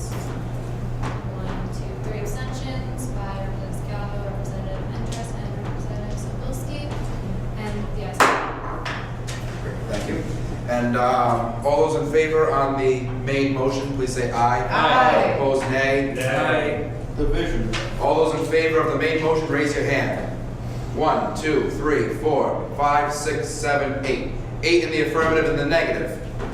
1, 2, 3. Any abstentions? 1, 2, 3, 4, 5. So what was it? What was the count? 8, 3, and 5. 8 in the affirmative, 3 in the negative, 5 abstentions. We'll see that next week. Item E, student government alumni alumni recognition. Representative Lima. Thank you, Mr. Speaker. The hour is getting late, so I'll make this brief. Student government has, as we all know, a long and proud history. I think it would be a good idea for this body to look at this room, which, by the way, before this building was renovated a few years ago, was called Parliament Chambers, and I believe this body should lobby the administration to change Conference Room 307 back to Parliament Chambers, because while this room is multi-purpose, it really should be the students' room first, and this is the most important thing that the students do in here, is discuss the business of the students. My motion, Mr. Speaker, is to ask the Executive Council before the end of the term of office on June 1st to see to the acquisition of plaques that would list the officers of student government from the first iteration of student parliament to the present. I would say 100 name plaques for each of the 6 officers that have presided over student government in that span of time. So you want that as a motion, or do you want to put that in resolution form for next week? No, that's a motion. It's Okay, it's motion simple seconded by President Lima. Any discussion on that? Mr. Santana? Yes, so as you all know, the plaques for the previous president are on the wall right now. That was paid for by Rhode Island College administration. Who would pay for the plaques for the previous 100, or how many numbers did you say? I would say 6 plaques that have 100 nameplates each. All right. So who would pay for those plaques, if I could yield the floor to Alumni Representative Lima? My motion, Mr. Speaker, is to send this to the Executive Council and leave it to the Executive Council to determine the best way to do that between now and the end of the year, whether that's asking for funding from the administration, the Alumni Association, or recognizing the fact that the alumni of this corporation have built it to the present day, and maybe spending a few $100s on some plaques isn't that bad of an investment, so that, for example, future parliaments can go to the wall and say, oh, there's Congressman Jim Langevin, oh, there's State Senator B. Lanzi, oh, there's Mike Montecalvo from Channel 12, who's Deputy Speaker of this body and will be hosting the Alumni Awards Dinner in 2 weeks. I think that's a prudent investment for this body to make. This body has in the past contributed to a variety of causes for the Alumni Association, including making donations on a near annual basis to fund and improve the college's infrastructure and alumni relations. I think this would be a prudent expenditure for the Executive Council to make. Again, it's a financial matter, so I wouldn't proceed to direct how the Executive Council could go about securing those funds. It's up to the Executive Council. The only directive is that they do everything in their power to get it done between now and June 1st. You still have the floor. Yes, as the treasurer of the Executive Council, as well as the chair of the Finance Commission, I would like to let you all know that we spent about $20,000 to $30,000 recently on digitizing the records of SCG, as well as getting the website renovated. We do not have an infinite amount of money, of course. The only thing that exists in SCG or escrow is the money that is rolled by year to year. So if we were to spend money on, say, 100 plaques, we would be hindering Six plaques. 6 plaques to list 100 each. Yes. Oh, okay. So I did misunderstand that. So President, Vice President, Secretary, Treasurer, Speaker, Deputy Speaker. All right. So that would be a lot more doable. So we do have the money for that in the budget. So I apologize for misunderstanding the request, but I would like to keep you all aware of the amount of money we have spent on escrow in recent meetings. All right, Representative Gomez. I just want to say that was awesome that you know all those numbers by the top of your head. Anyone else? Mr. Costa. Mr. Costa. As someone who's an history major, I'm fully supportive of that idea. You heard it. Anyone else?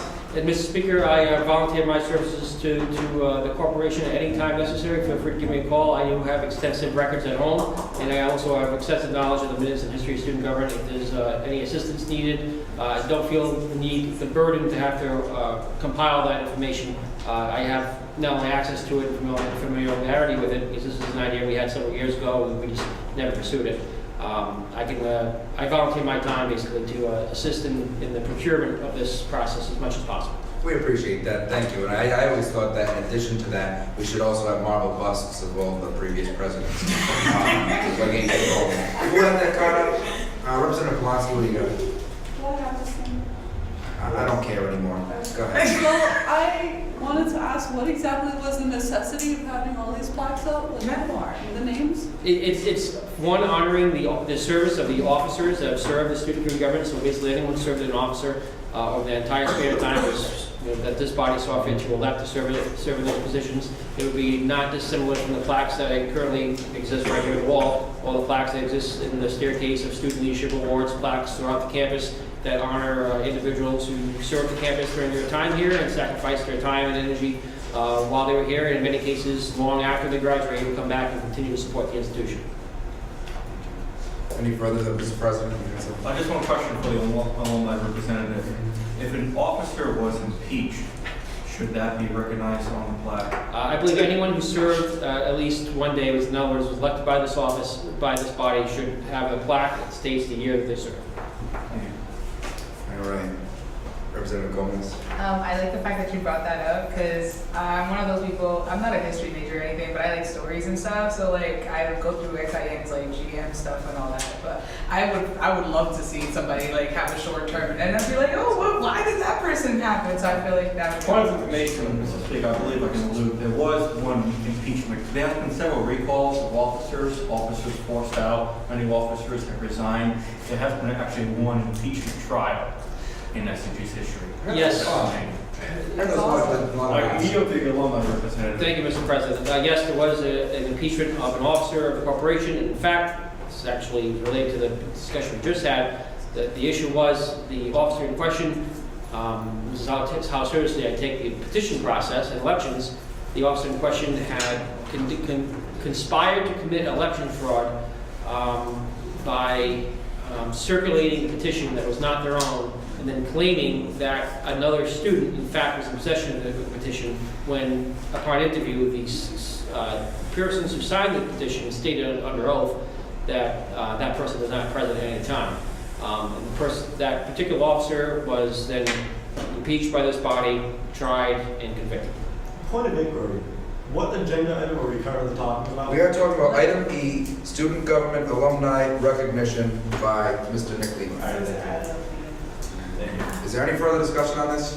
Hearing none, move to a vote. All those in favor say aye. Aye. Opposed, nay. Nay. Abstentions? So ordered. Next order of business, updates and remarks. Item A, faculty update, Dr. Valerie Entis. I have no updates tonight, except for to wish you luck on your exams and papers at the end of the semester. Thank you. Dr. Rosalind Zabilski. I have no updates either, but I echo the good luck. Thank you. Staff update, Mr. Arthur Potter. I have no updates. Thank you. Dean of Students, Dr. Marissa Weiss. We do not have a leave. Ms. Shona Altenberger. We do not have a leave for Ms. Altenberger either. Alumni update, Mr. Nick Lehman. Thank you, Mr. Speaker. I've been on this body for about 10 years. One of the last 2 as alumni representative. It's been an honor to serve in the body, and I'll reserve the rest of my remarks perhaps for the Sunday meeting, which I know can always be very interesting. I wish best of luck to any candidates who are running for SCG office, and best of luck to the new officers next year. A couple quick updates from the Alumni Association. There are still student seats that may be available if you'd like to attend the Alumni Awards Banquet, which is in Donovan Dining Center on May 3rd. It's a Thursday night, 6 o'clock, right here on campus. It's really a great opportunity to network, especially if you're graduating soon. You can meet other members of the Alumni Association. I encourage you, if you're interested in going, if you're available that night, there's some sponsored seats that may be open. Reach out to myself, President Lima. We can get you in touch with Susie Alba and see if there's a way for you to get into the event. I should also ask, are there any graduating seniors here this evening? Graduating graduate student. Congratulations, doubly. I encourage you to become active in the Alumni Association. There are, just like student government, a number of committees from communications and new and recent alumni engagement committee to committees that deal with fundraising and event planning. Get involved. Those committee seats are open to any and all alumni of the college. You don't have to be a member of the alumni board to participate. I'm a member of 2 committees myself. And one other note, the annual meeting of the Alumni Association, which is a public meeting open to anybody, it's on June 20th. It's going to be Engage 200. There's a free dinner involved. Again, you're all welcome to come. It's a great opportunity. Again, if you can't make it to the gala, you can't make it to other alumni events, including current students are welcome to come to this event, meet the alumni board, learn about what the Alumni Association is all about. There's a lot of updates and remarks that are presented at that meeting. It's usually well attended. It's a free event. That's again on June 20th here on campus. Thank you, Mr. Speaker. Thank you. Appointments, resignations, vacancies, Mr. President. Mr. Speaker, there's 1 week left to sign die. I have none. Great. Mr. Speaker. Yes. I have a point of information regarding the Dean of Students, Dr. Marissa Weiss, and Ms. Shona Altenberger. Go ahead. Have they had more than one unexcused absence this semester? Oh, yeah. Mr. Speaker, I make a motion to expel Dr. Marissa Weiss and Ms. Shona Altenberger from Parliament. And as an addendum to that motion, that a strongly worded letter come from the president or executive council of this body to the president of the college and the vice president of the college, indicating this body's dissatisfaction with the lack of administrative representation in this body for the last 2 years. That's the extent of my motion, and I'll also add that, just a point of clarification, prior to the last couple of years, this body was well represented by all facets of the institution, including the Dean of Students, who is here, despite having young kids at home, every single meeting, and the Vice President for Student Affairs, who is here for over 30 years, sitting through ridiculous debates at times, some similar to the ones we've had tonight, for 3 or 4 hours, every other Wednesday, for 30 years. I think that that voice has been lost here, that direct connection with the administration has been lost, that creates a disconnect, that creates discussions like we had tonight, where we're wondering, well, what does the administration think about this? Well, they're not here, so we can't ask them. Yes, the Executive Council meets with the student government leadership on a monthly basis. That's not enough. There's a reason why the bylaws are constructed that have the Vice President of Student Affairs and the Dean of Students as sitting members, or their designee.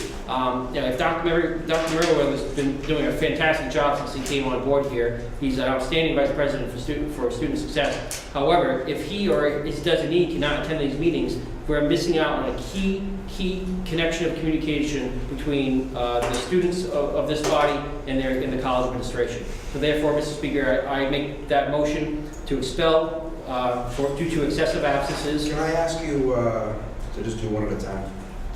I'll split my motion, Mr. Speaker. So I make a motion to split the motion into 2 separate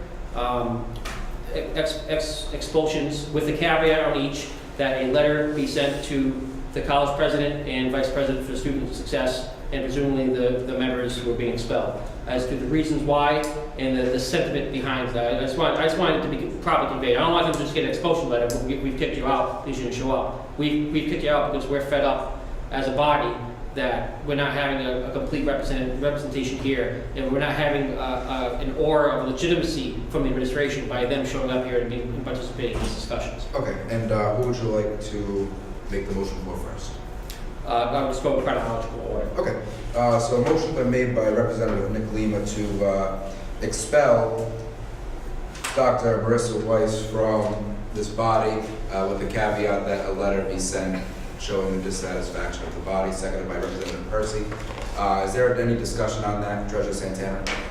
So I do think it's important to understand the situation where our Dean of Students was recently expelled from administration. I'm sure you all remember Dr. Scott King came with us every week for the first semester, and then it was split between Dr. Marissa Weiss and Ms. Shana Altenberger, where they are interim appointed to co-dean of students, which means they're neither of them are formally the Dean of Students, and they're looking for a new person to replace Dr. Scott Kane. So I'm not sure if it's completely important to expel them from Parliament when next year they may be replaced by a permanent solution. But I do understand the problem with the student success vice president, who is, student affairs and academic affairs, where it's split and should have been categories, so I do understand that part. But for the co-dean of students who are interim appointed, I don't know if it's necessary. Thank you. Representative Ruggieri, Vice President Ruggieri. I was Okay, Representative Percy. Thank you. This was actually one of the points I was going to talk about earlier when we were arguing over the things Nick Lima was talking about. I'll save that for later, or next week, whenever I decide to talk about it. But my point is that you made a very good point that they were interim, but at the end of the day, they were probably asked if they were going to take this position as a dual thing, and if you were going to fill in for the dean of students. They were I would hope, I'm not going to assume that administration told them that their job was going to be to fill in on Parliament. I would hope that they were told that they were to do so. But at the end of the day, I look at it as that they are the interim dean of students, and they are not here. They have not been here almost all year, and I take that as a complete disrespect to this body. And I would agree with Nick Lima that they should be here whether they aren't the actual dean of students. They were deemed good enough at what they were doing now. They were deemed good enough to be intern. They should care enough about this student body and the students out there that they're representing to at least show up. One of them. There's two of them. 2 interns. One of them should be here. Thank you.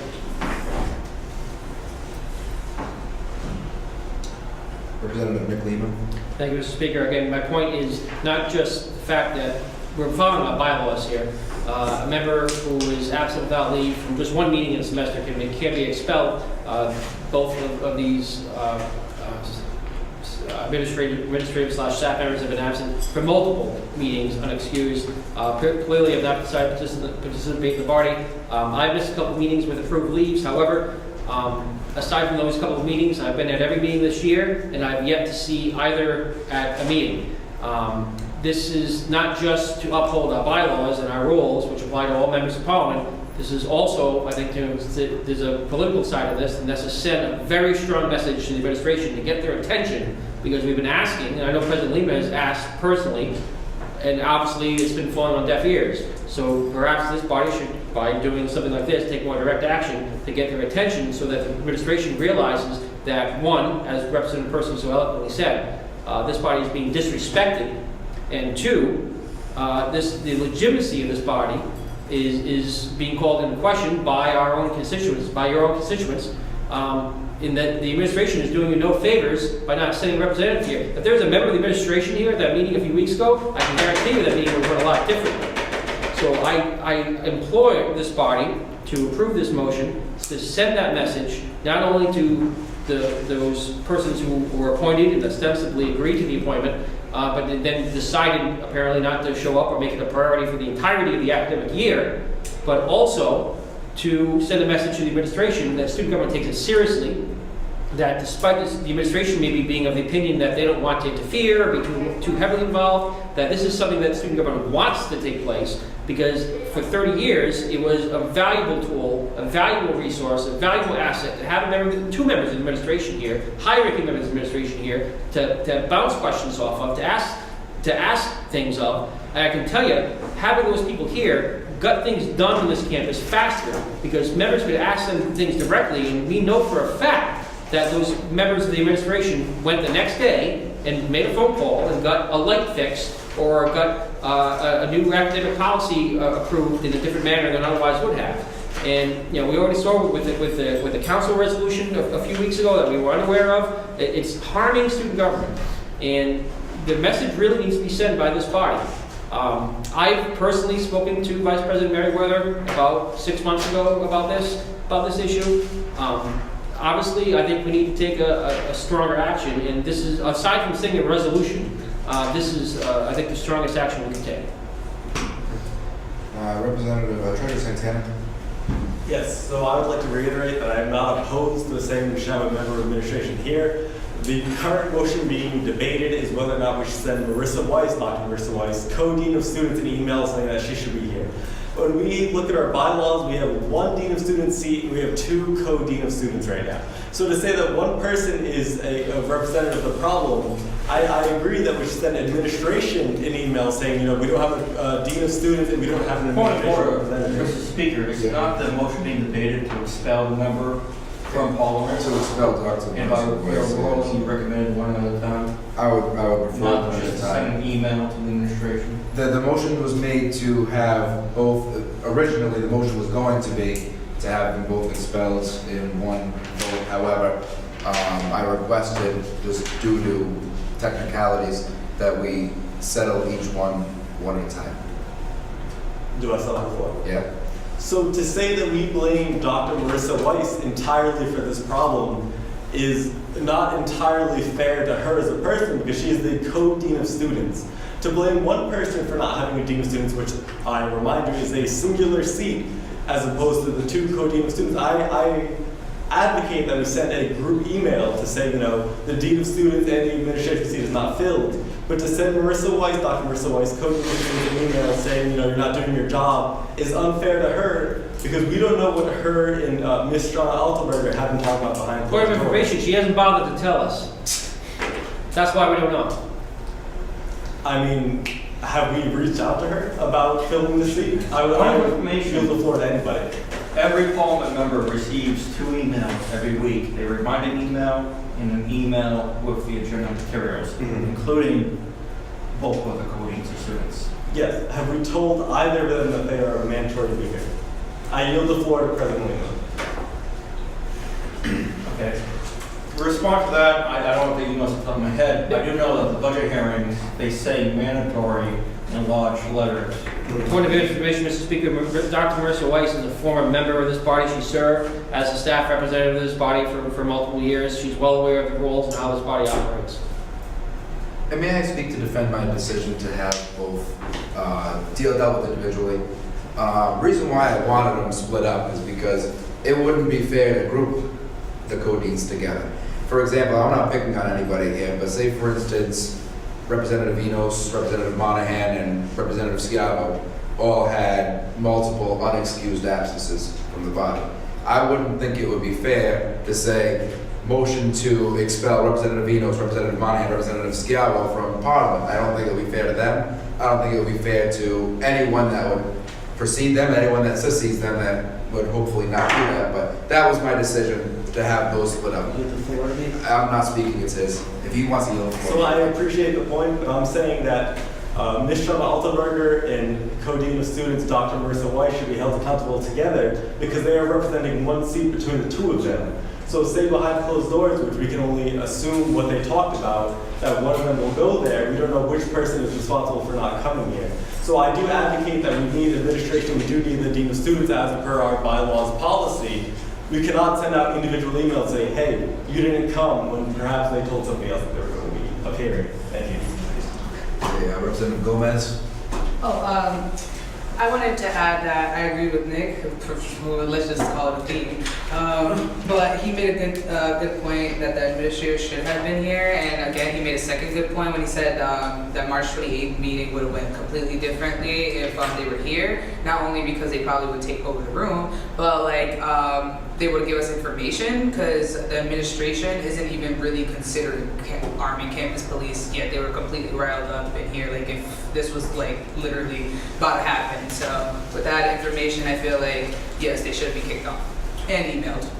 Representative Person. Thank you. I'd just like to bring, I don't know how many of you can remember back to last semester when Mr. Santana made very good points about one of the freshman reps requesting a leave of absence until 8 o'clock. He was very adamant that this person should not have gotten it due to the fact that a lot of information we obtain is before 8 o'clock. And he was very adamant in not allowing this leave for permanent late leave to go through. Yet here he is. I'm very confused on why you have different points on this, why you think it's okay for these two to skip. When there's one position and there's two people, I would think in the back of my mind that they would switch on and off. One of them would go one time, one of them would go the other time.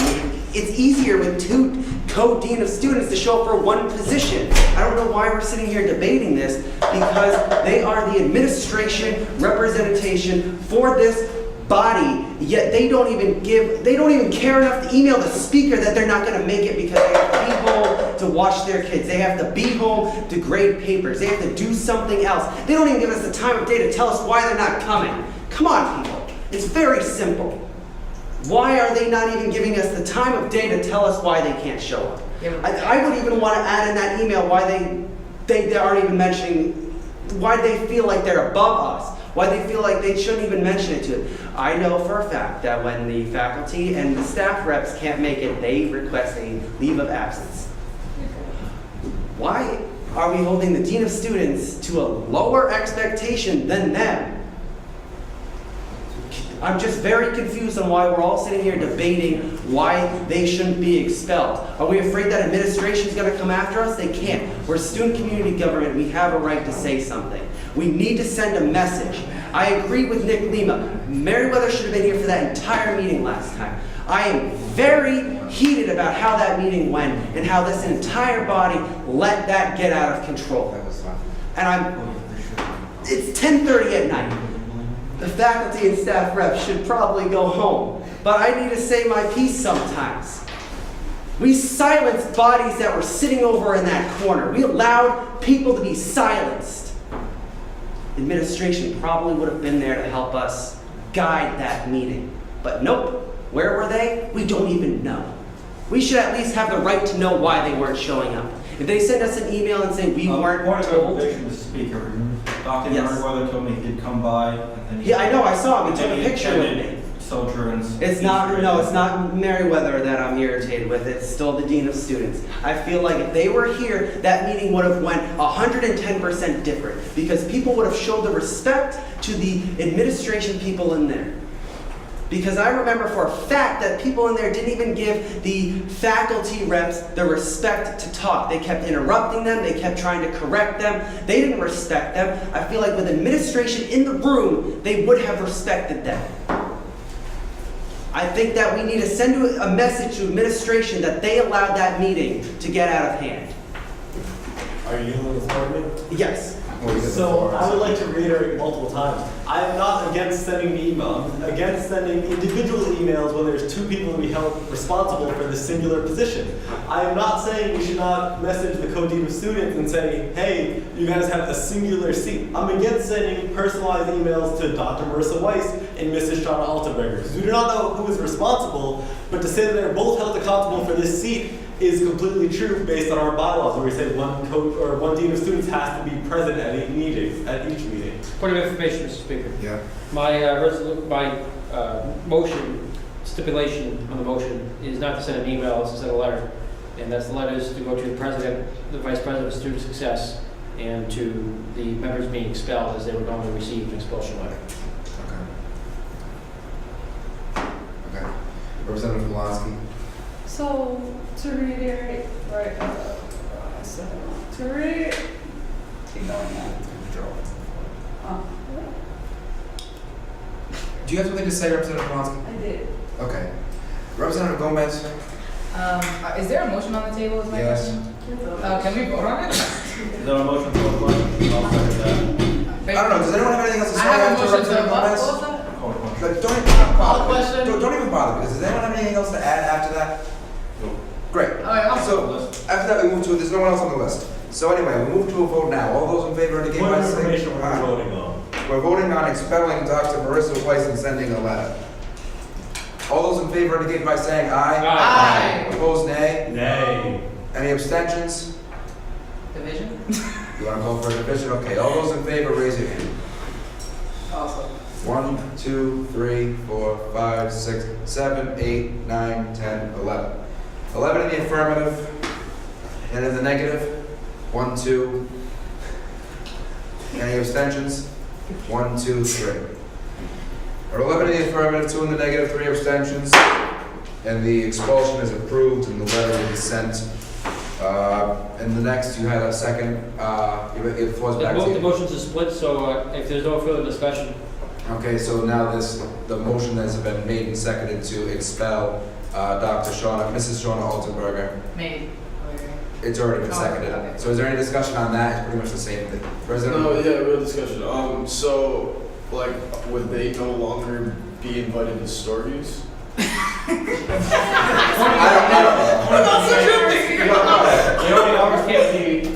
If you don't be a member of, if you're a member of college administration, you should know this, Mr. Secretary, to answer your question. you sent out a lot of advice to the entire administration, all the associate vice presidents, the special assistant to the president, and you sent one to the co-deans that are already around. Right. I just wasn't sure if the invite would then be canceled, but at least something would probably, it's okay. Representative Pulaski. I just don't really understand how we're putting this responsibility on two people. Okay, Mr. President. If I can speak on this matter, this is not a vote. I take this vote very seriously because I do know that the college administration will start to listen and hopefully they take this body more seriously by us doing this. I know it's going to send some waves. I'm still going to vote yes on the other co-dean. They do have their responsibilities, and I know things are tough when it comes to the revision to success and the students' position right now. I'm certainly voting yes on the second expulsion.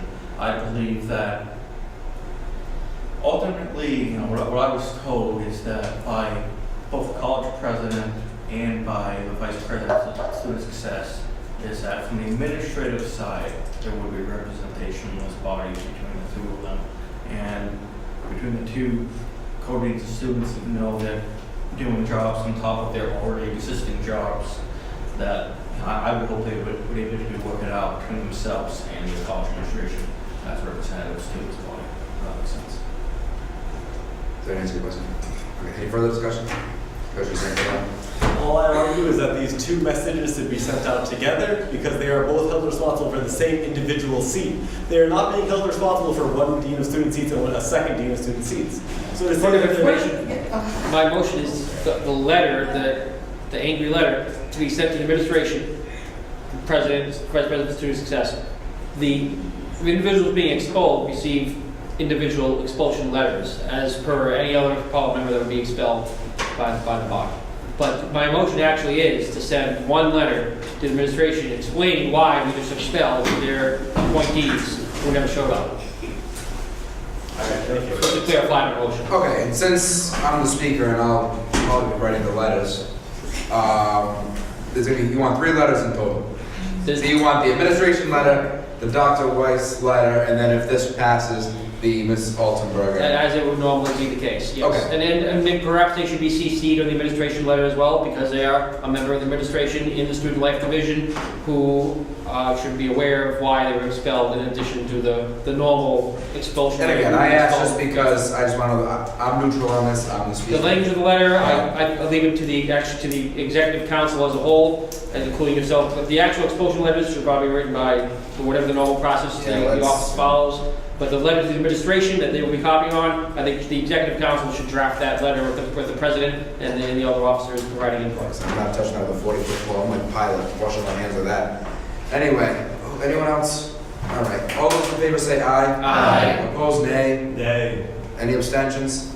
Abstentions from Mr. Patry and Dr. Endres and Dr. Zabilski, and the expulsion is approved, and we will send that letter as well. Okay, next order of business is issues of Parliament members. Mr. Percy. Again, I'm going to apologize for the staff and the faculty reps here, but I do feel like I have something I have to say here. Gotta get something off my chest. Obviously, the last actual meeting we had was the one involving the gun resolution. I've had a lot of time to think about that. I've watched the Anchor TV video a couple of times. I probably shouldn't have, but I did.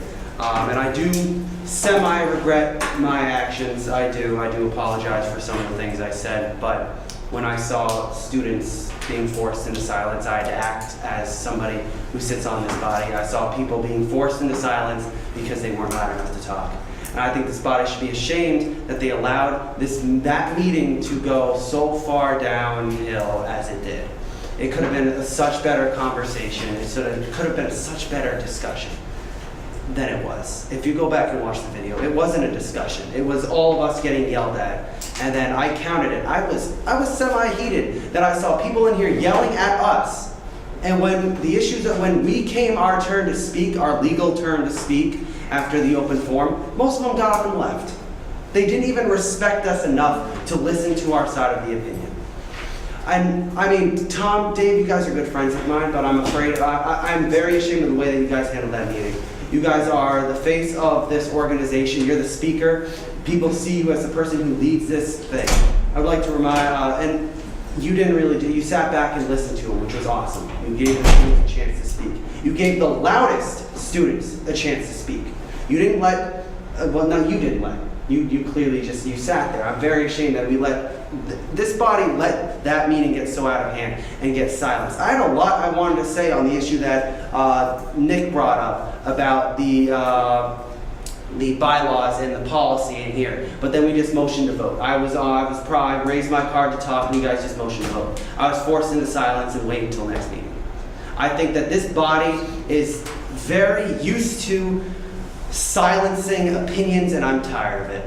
I really am. Everybody deserves the right to talk. It's 11 o'clock at night, and I'm sorry, but these were great discussions tonight. These were actual discussions. They weren't all of us yelling at each other. Most of us had very valid points to discuss. This is the type of meetings that we need, and you can't let people be silenced. You can't let people on this body be silenced. You can't let people that show up for open forum, even when we suspend the rules of Parliament, you can't let students be silenced. Because at the end of the day, I'm a student, you're a student, you're a student. Most of us are students in here. We cannot let our voices be silenced. And I'm just very ashamed that this body allowed that to happen. I would also like to remind everyone here that during this time period, there is no discussion point or anything like that. I really don't want to discuss this issue anymore.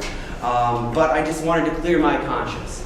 You know what I mean? It's just my opinion that I feel like this body let certain people be silenced at that said meeting, and I felt it here tonight, although it got tabled till next meeting, so I'll have a chance to talk. But those people in the corner there that wanted to speak their mind were yelled at and verbally berated into silence, and we let that happen. Just let that stew for you guys. And since I was mentioned directly, I know that there is no debate, however, I'm using my executive privilege since I was mentioned. The open forum policy was suspended, there were no rules, and I am not going to have my power stripped from me and then try to invoke my power where I don't have any. So if they want to burn this room to the ground, that's their business. I don't have any power over it. I don't have the power to do anything anymore. They can yell at each other all they want. They can hit each other with backpacks. They can call me a white-collar criminal and a liar and a coward and a dictator and every other ridiculous insult that was hurled at me that evening. But I don't have any control over that because the rules are suspended. So thank you. Representative Schiavo, you're up. I just wanted to make a quick remark about the election commission issue. I was patiently waiting to say something earlier, but Treasurer Santana would not yield the floor and kept volleying the ball back and forth to everyone else, and then eventually the whole discussion was called to a close. I just wanted to say, as someone who was on the election commission, since we were talking about the idea of 50 people influencing the opinion of everyone. I know we already put that issue to rest. We're going to revisit it next week. But I just want to say that there's 2 spots to represent biology. And so even if all 50 people, the same 50 people sign those spots, it would still be valid, even if the rules weren't changed. And furthermore, I've validated maybe half a dozen petitions since I've been on the election commission, started this year. And I don't know how many people that I personally had to invalidate because they signed more than 2 petitions, maybe like less than I can count on my hand. It doesn't happen very often. So honestly, the purpose that it serves is not even really, worth it. So I would side more with aligning our policies with the Constitution, what, the Supreme Court has voted. The other thing I wanted to say is on a lighter note, in light of the failed resolution for Army Campus Police, I know there's a renewed discussion on making campus safer and what to do to prevent and in response to mass casualty event. And so I'd like to take this moment and put a plug in for a pre-health organization. Next week, April 26th, Thursday at 6:30 p.m. in Gage 200, the big class, wall room. We're hosting our Stop the Bleed event. Stop the Bleed campaign is a nationwide initiative to train civilians in basic bleeding control in order to save lives during mass casualty events until first responders are able to arrive and take care of the injured persons.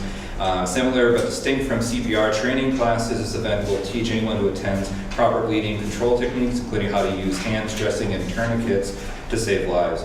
Victims can quickly die from uncontrolled bleeding within 5 to 10 minutes, so this is very valuable training to just have. And it's not just, you know, something that you go and learn and leave. You actually leave with a certificate in BCon, which is you can put on your resume.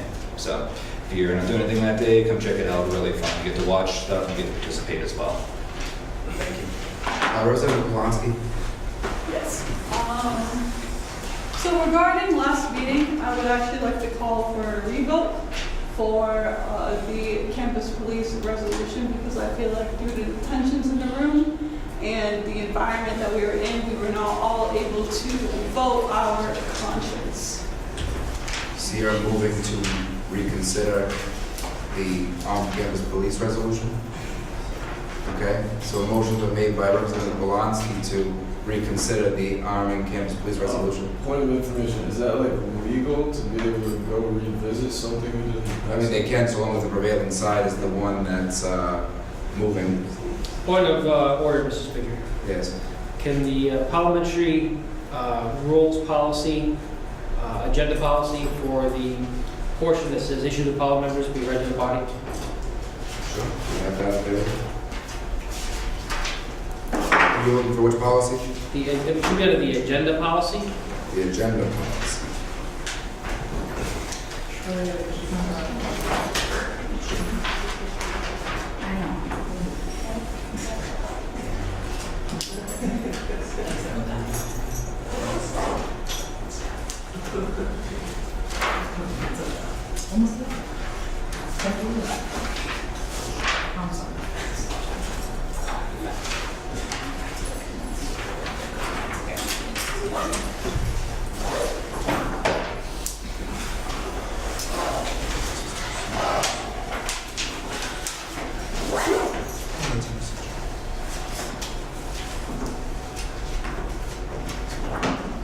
Agenda policy.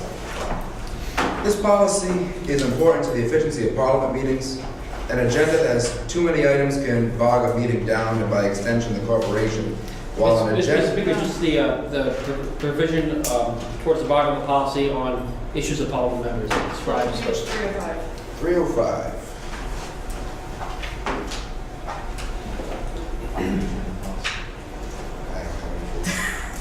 Oh, here we are. You say 3? What exactly are you looking for here, Mr. Lima? The paragraph that says issues of Parliament members. Issues of Parliament members. An open forum for Parliament members. This agenda item will give Parliament an opportunity to address any pressing matters not discussed in the meeting, reflect upon an action taken in the meeting that is agreed or disagreed with, inform the body of upcoming events of members' organizations, and publicly ask questions of other members. The Speaker will ensure that debate does not take place during this time, as it is informational purposes only. Parliament members may also request items be added to the agenda for a future meeting during issues. So therefore, Mr. Speaker, a motion to reconsider at this time would be out of order, but a request to add to an agenda item is in order. I just wanted to make you aware. I'll sustain that. Ms. Polanski, the motion is out of order. We cannot have that. You still have the floor. So then can I instead request for a revote for next meeting? You could. So a motion is made by Representative Polanski to add the armed campus police resolution to the next meeting. Mr. Speaker, there's no debate or discussion or motions to be made during issues of Parliament. The request is made as any other agenda item request is made. So that would go to the president then. So the president can decide that on his own. So your request has been noted, and the president can make that decision by Friday. 3 p.m. I believe. 1 p.m. All right. Who do we have next on the list here? Treasurer Santana, you're next on the list. Okay. Representative Lehman, you have. Thank you, Mr. Speaker. I wasn't going to speak in issues of Parliament members, but some issues have been brought up. It's a bit odd when this happens in government, where you have a contentious meeting that's happened several weeks ago, and there isn't really a time to reflect upon it as a body until a lot of time has elapsed, as we have had here tonight. It's been alluded to throughout the night, and I know a couple members have already spoken about it, and I imagine a couple other members may speak about it before the night is over. I just like to give you my 2 cents. I think this body was put in a very difficult position. I think you as a speaker and the deputy speaker as well were put in incredibly difficult positions, and in fact, positions that I've never seen the chairperson of a public body put in my entire life of attending public hearings and bodies. I don't think that members of this body should necessarily have much to say about how other members conducted themselves that night, because frankly it was a learning experience, I think, for all of you, all of us in fact, as I learned quite a deal that night. I think that it was experience that should be reflected upon, but not that we should criticize each other over, because it was a very difficult circumstance. I think very few people, if anyone in the world, regardless of their knowledge of parliamentary procedure or ability to command a room, could have well orchestrated a more organized meeting that night. I think it really was an impossible task. I think we're lucky it didn't turn into something that we would have been even less proud about, but the meeting happened. It's part of our history now, and we just have to kind of move on from there. So I really don't think it's appropriate to sort of cast blame back and forth across the table. I think everyone there that night saw what happened, participated in it, and we'll have to kind of live with that, but we're not necessarily independently responsible for it. That said, there was a debate that I think distracted from what the real mission and purpose of student government is. And the real mission and purpose of student government is to conduct the affairs of this corporation and to focus on the issues of great importance to the student body, for example, the tuition increase.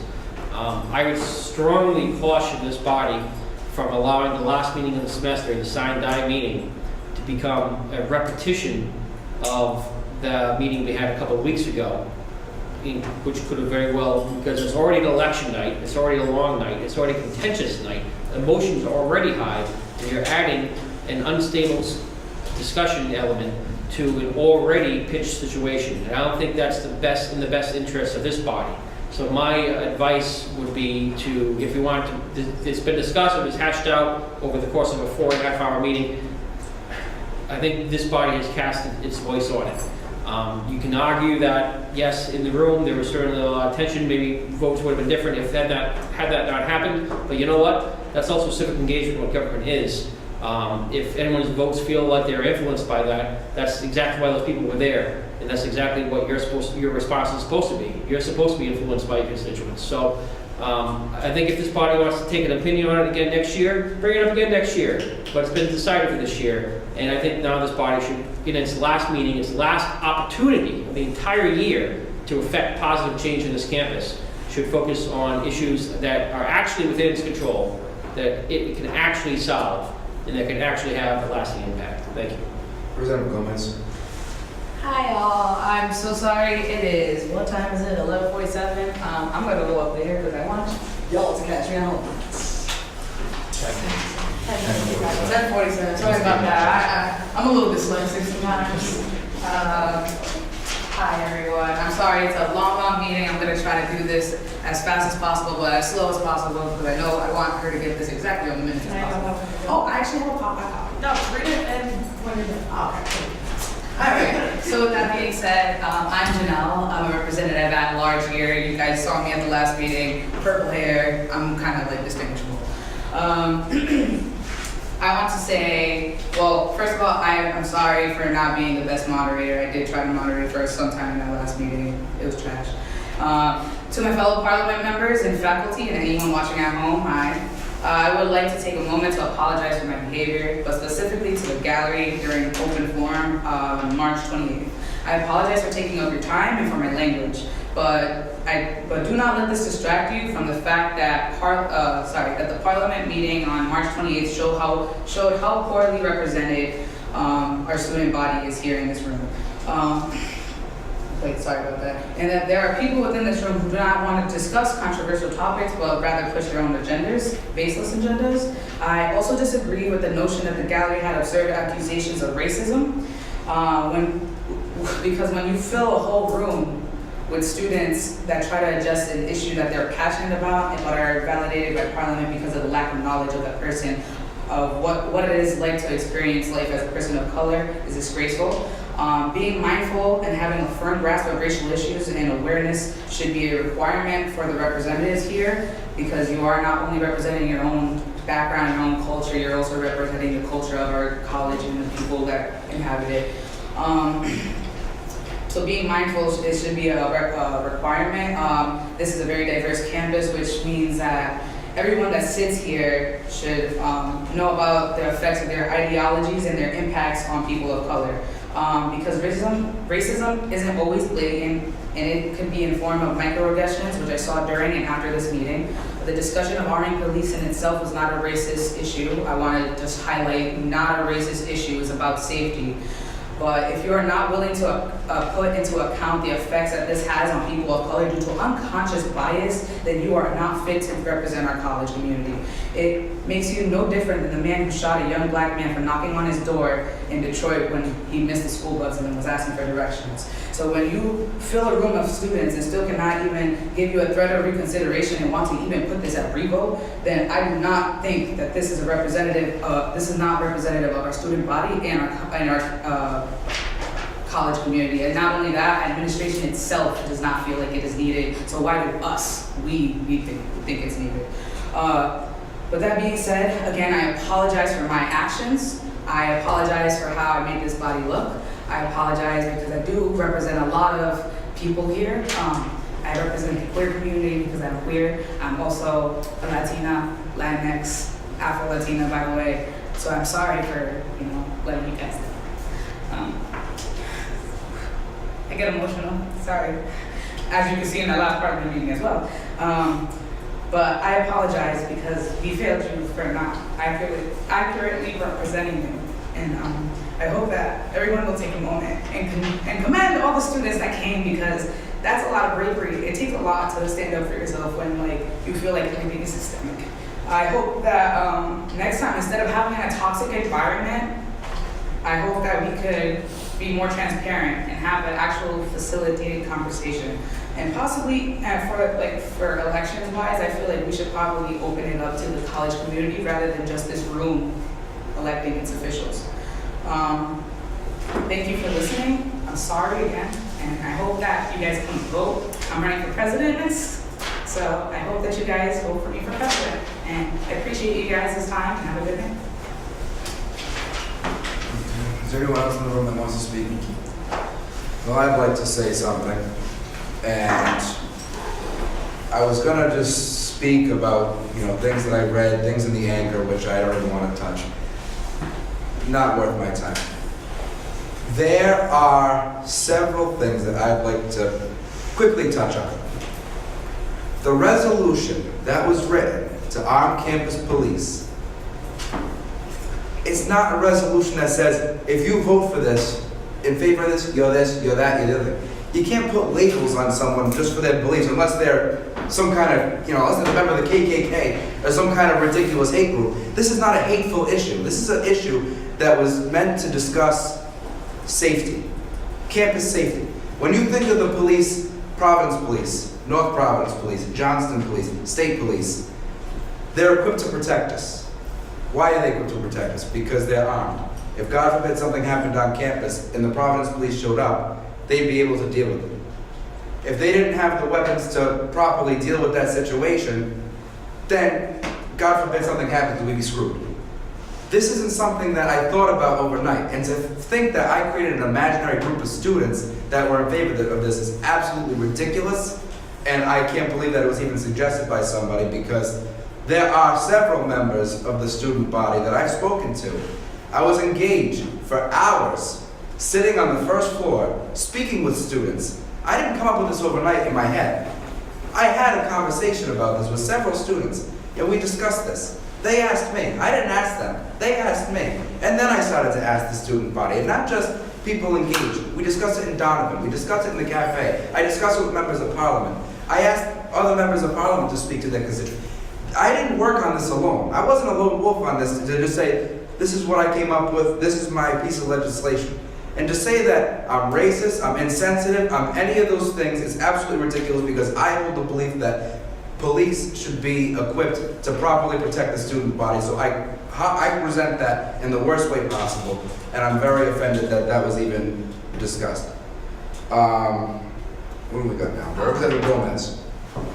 I never said you were racist. I never said you said I was racist. Okay, that's what I gathered from your comment there. So I just wanted to verify that. Well, thank you. Treasurer Santana. Yes, I think this illuminates an important problem with students being over incorporated. I think that when we become elected to represent the constituency, we should at least be given the email, and the people that nominated us should be given our contact information. So if they have a problem, they should be able to contact us somehow. I don't know about you guys, but when I took out my petition, I got 50 signatures walking around the Don, going to tables, talking to people, and say, hey, I want to be on Parliament. You guys voted for 2 people so far? No? All right, perfect.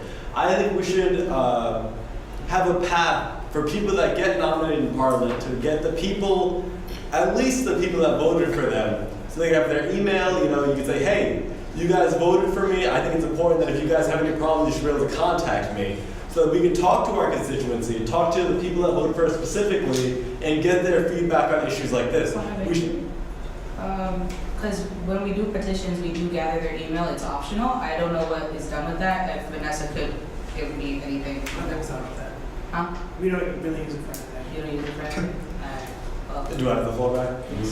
So I think it's important for us people that are nominated to Parliament to be able to contact somebody and say, hey, I want the emails of people that voted for me so I can contact them. And people that voted for me should have my email so they can contact me. So if they have any problems or I have any problems, I should be able to talk to those people, at least those 50 people, if not, the entire at-large community. Because if you send an email to, thousands of people might just dismiss it. But if we send the email to specifically the 50 or so people that nominated me, they might give their feedback to me. So I think it's important that for the new year, we have a way for these people to contact the people that voted for them.